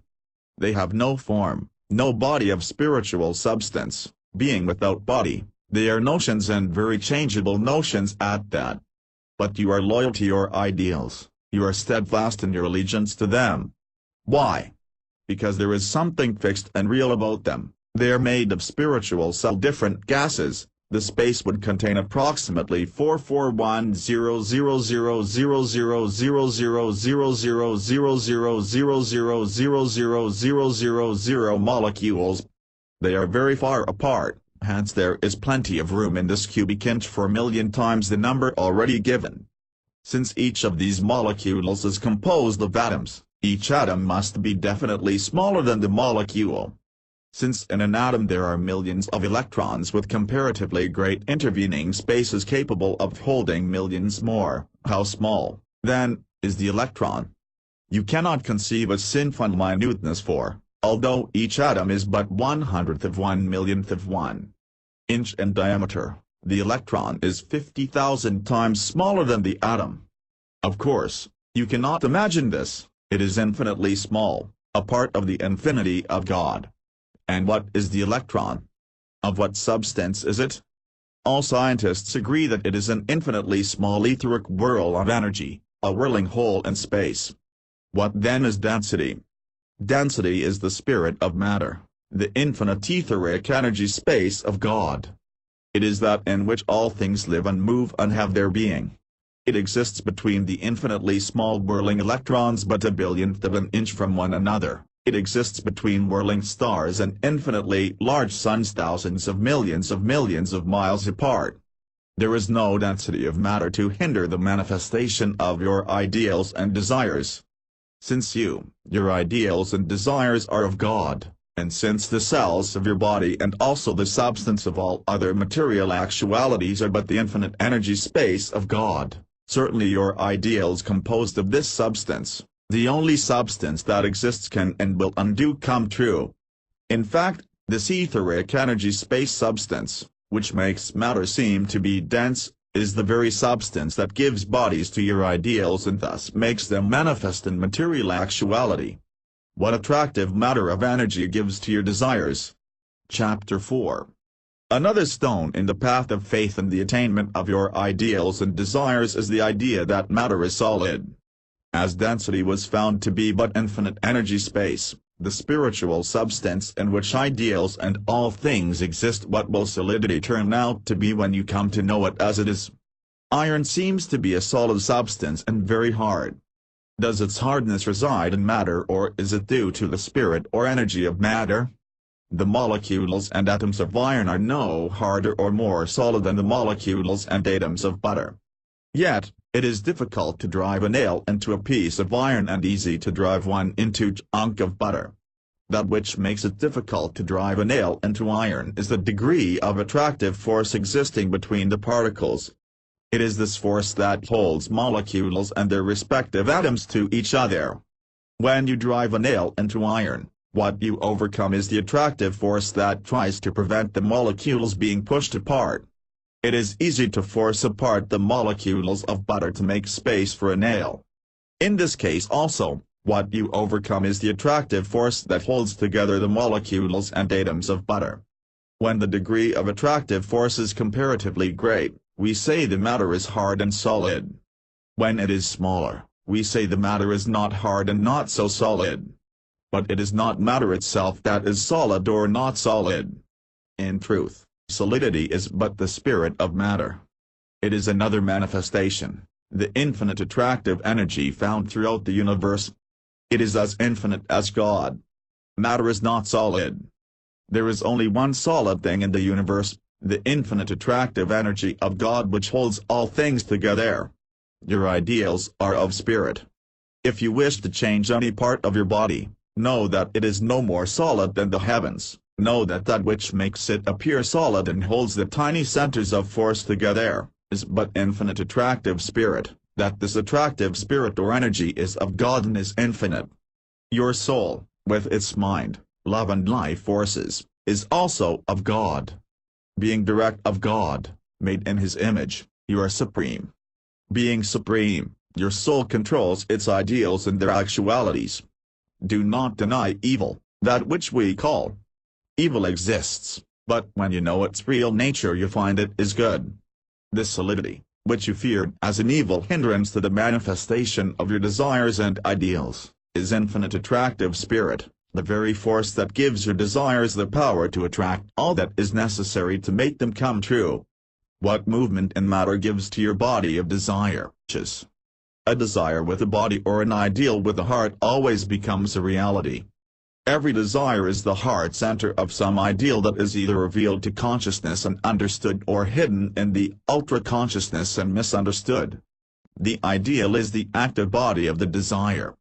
Do not expect your desire to come true unless you give it a body. Construct an ideal that gives substance to each desire.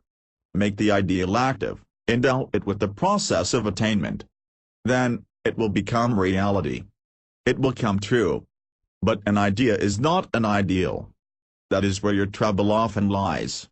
Only a few, a very, very few, of your ideas ever come true. And very, very few of your thoughts and plans ever materialize if they are made up of ideas instead of ideals. An ideal always manifests itself in action and becomes a reality. Unless it does so, it is not an ideal. In using the term ideal, I am not conceiving any particular meaning of the word to fit my own philosophy. I am using the word as it is made definite by all dictionaries of the English language, that is, that an ideal is a perfect image in the mind. An ideal differs from an idea. An idea is an image in the mind. An ideal is a perfect image in the mind. Every idea or ideal is composite, it is made up of parts. Your idea of an orange includes, among a score of images, certain images of color, for you know it is not black, certain images of size, for you know an orange is not as small as a pinhead or as large as a watermelon, certain images of odor, it does not smell like an onion, and certain images of taste, for it does not taste like carrots or potatoes, pickles or chili sauce. An idea is imperfect because it lacks mind images which it should include and because it includes images which should not be included. Your idea of a certain person is imperfect because your idea of them does not include all the image and qualities a perfect human should possess and includes image and qualities that the perfect human should not manifest. But your perfect ideal of a person includes all of those qualities that such a person should possess and none of those which they should not manifest. An idea is not perfect, it is but a partial image, and lacking that something which is essential, seldom comes true.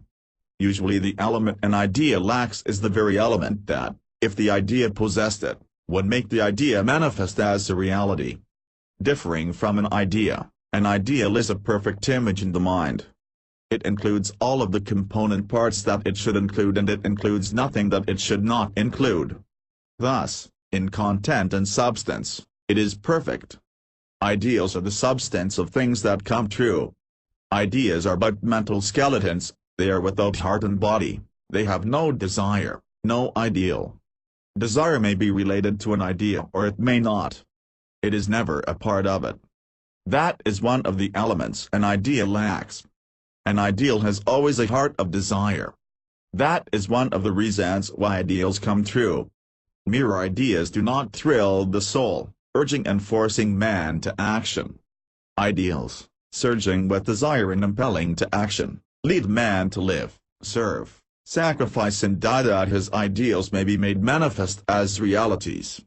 Your ideas seldom materialize. They lack desire and impulse to action. Ideals always come true. Change your ideas into ideals and they will become realities. It is easy for you to do so as soon as you know what it is the ideal lacks. Thoughts formed of ideals become realities, as surely as though they were conceived directly by God Himself. Which of your ideals can you make come true? Not one of them if they exist only as desires, for desire is but the soul's impulse to become real. But, give a desire a spiritual body, that is, embody it in an ideal, and it will always come true. For ideals are substance of things that are. Can you, yourself, make your ideals become realities. Chapter 2. Some of you are endowed with faith and some beset with doubt. Of those endowed with faith based upon spiritual knowledge, there is not one whose faith is not weakened a little by trifling doubts. Of those beset with the darkest of doubts, there is not one whose doubt is not enlightened a little by a touch of faith. When I state that ideals come true, none of you deny it or think of denying it. But, when I assure you that every ideal always comes true and that every one of your own particular ideals can be changed to a material reality, my substance, they are the actual bodies of your desires, of your highest ideals, you say that they are fixed as the stars, by which you mean that they are made of substance that is eternal. You hold steadfastly to your ideals, but, since ideals are of the spiritual and etheric substance, can you easily change them into material actualities, make them manifest in a world of matter which appears so compact and dense? This idea that matter is compact and hence dense is one of the stones in the path of faith. As an idea, it prevents you from making sufficient effort to make your ideals come true. When you study matter as it is, as the great physical scientists now know it, and when you find that that which is called density is but the compactness of materially empty space, etheric substance, spiritual substance, does it not open up new visions? Already you perceive that, if so-called density of matter is but compactness of etheric substance, that which makes density possible is similar to and coexistent with the very substance in which ideals exist and of which they are made. All of which suggests that that which appears to us as density is of aid in giving substance to ideals, in giving them bodies so that they can come true. What is density of matter? If matter is dense, it must be compact, for the idea of density depends upon the idea of compactness. Is matter a compact substance? Read carefully and think, for this, to you, is vital. It means either that you can and will make your ideals come true or that you will slip through life forever wishing that you might have done so. Matter, we say, employing terms in general use, is made up of masses of minute particles, each particle of millions of molecules, each molecule of atoms, and each atom of from hundreds of thousands to millions of electrons. There is but one form of structure and the universe. The universe is the universe, the creation of one law. The moon is 2,000 miles in diameter, but it is 240,000 miles away from the Earth, 2 units of matter, 240 units of etheric space. Our Earth is 8,000 miles in diameter, but it is 93,000 miles from the Sun, 8 units of matter, 93,000 units of etheric space. The Sun's diameter is less than 1 million miles, but its nearest star neighbor is more than 25,000 million miles away, 1 unit of matter, 25,000 units of etheric space. The materially empty etheric space, distance between any two heavenly bodies is infinitely greater than the size of either.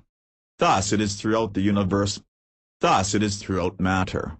The material emptiness of the universe is a true indication of the so-called density of matter.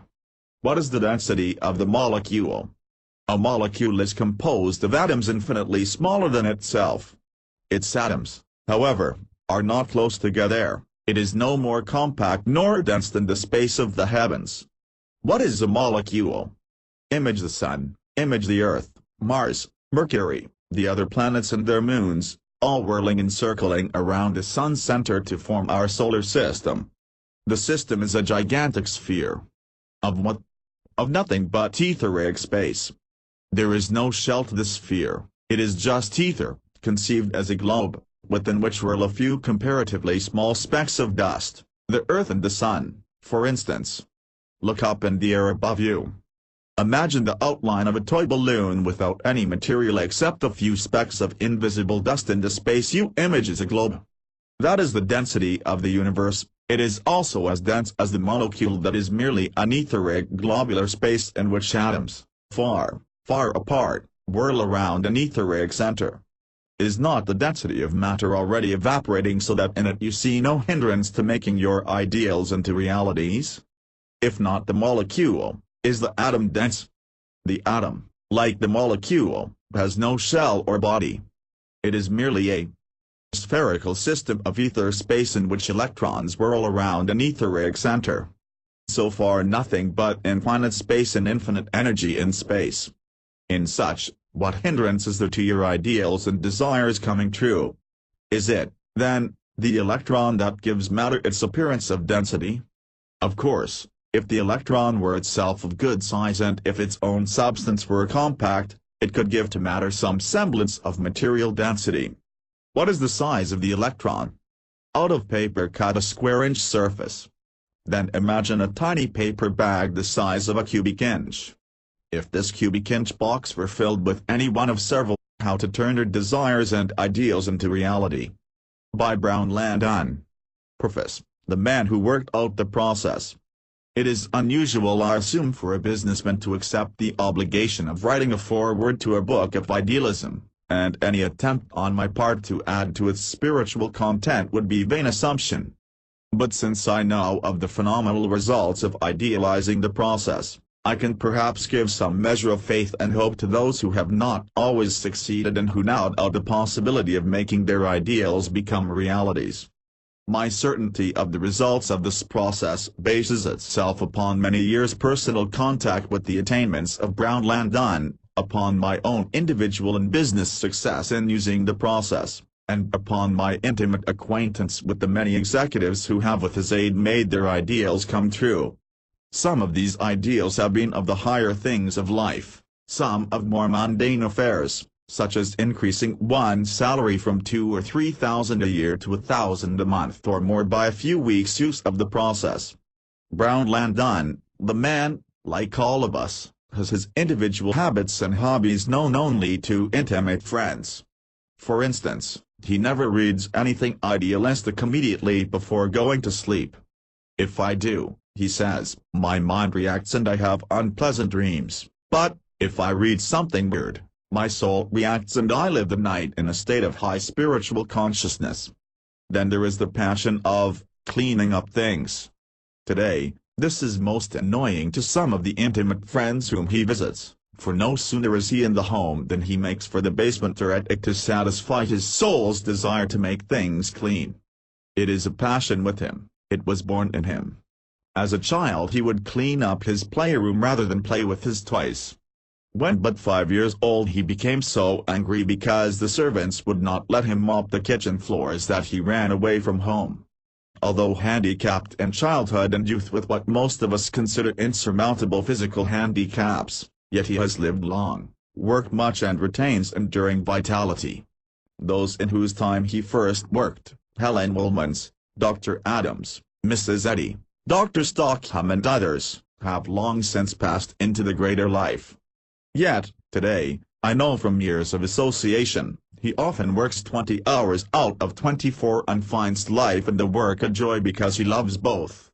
You and I may not wish to work thus, yet it gives one great consciousness of power to know that someone has attained such spiritual contact with life that he is able to do so. His recreation is painting. After a day's work, usually from 18 to 20 hours, he paints to rest himself before going to sleep. He paints at such times with phenomenal rapidity. He has worked much and all he has done or written is original. In point of fact, he has done so many original things that many find it difficult to keep track of his work. More than 20 years ago he wrote of the value of vitamins, now being accepted by the medical profession. A generation ago he proved the solar plexus to be a brain by itself, a statement then ridiculed by biologists but now accepted. 17 years ago he discovered that tone is most resonantly projected on the parabolic curve and it is just now being used by engineers to secure valuable patents. Within this decade he has formulated a new science of sociology which conservative French thinkers have called epoch making. He was the first man to work out a new science of the arts unifying the basic principles of music, literature, painting, sculpture and architecture, to work out neural reaction, and to prove that new brain structure can be developed by conscious functioning just as Burbank proved that new plant structures can be developed. In this book one thought deserves more than passing mention. During the centuries philosophers have sought the basis of the soul's faith in the unity of all things. clearly to present that basis of unity is now, I know, Brown Landon's one great life aim. He may or may not succeed in making the world conscious of this unity, but at least the attempt in the spirit of matter comes nearer making us know that the spiritual and material world are one than anything written previously. With such a consciousness of the unity of all things of spirit and of matter, the faith is strong and the way is clear to make our ideals come true. Edgar H. Felix, New York City, June, 1922. What desires can you make come true? Chapter 1. Every desire is the heart of some ideal. Your desires always come true. Your wishes seldom do, they die by consuming themselves in forever wishing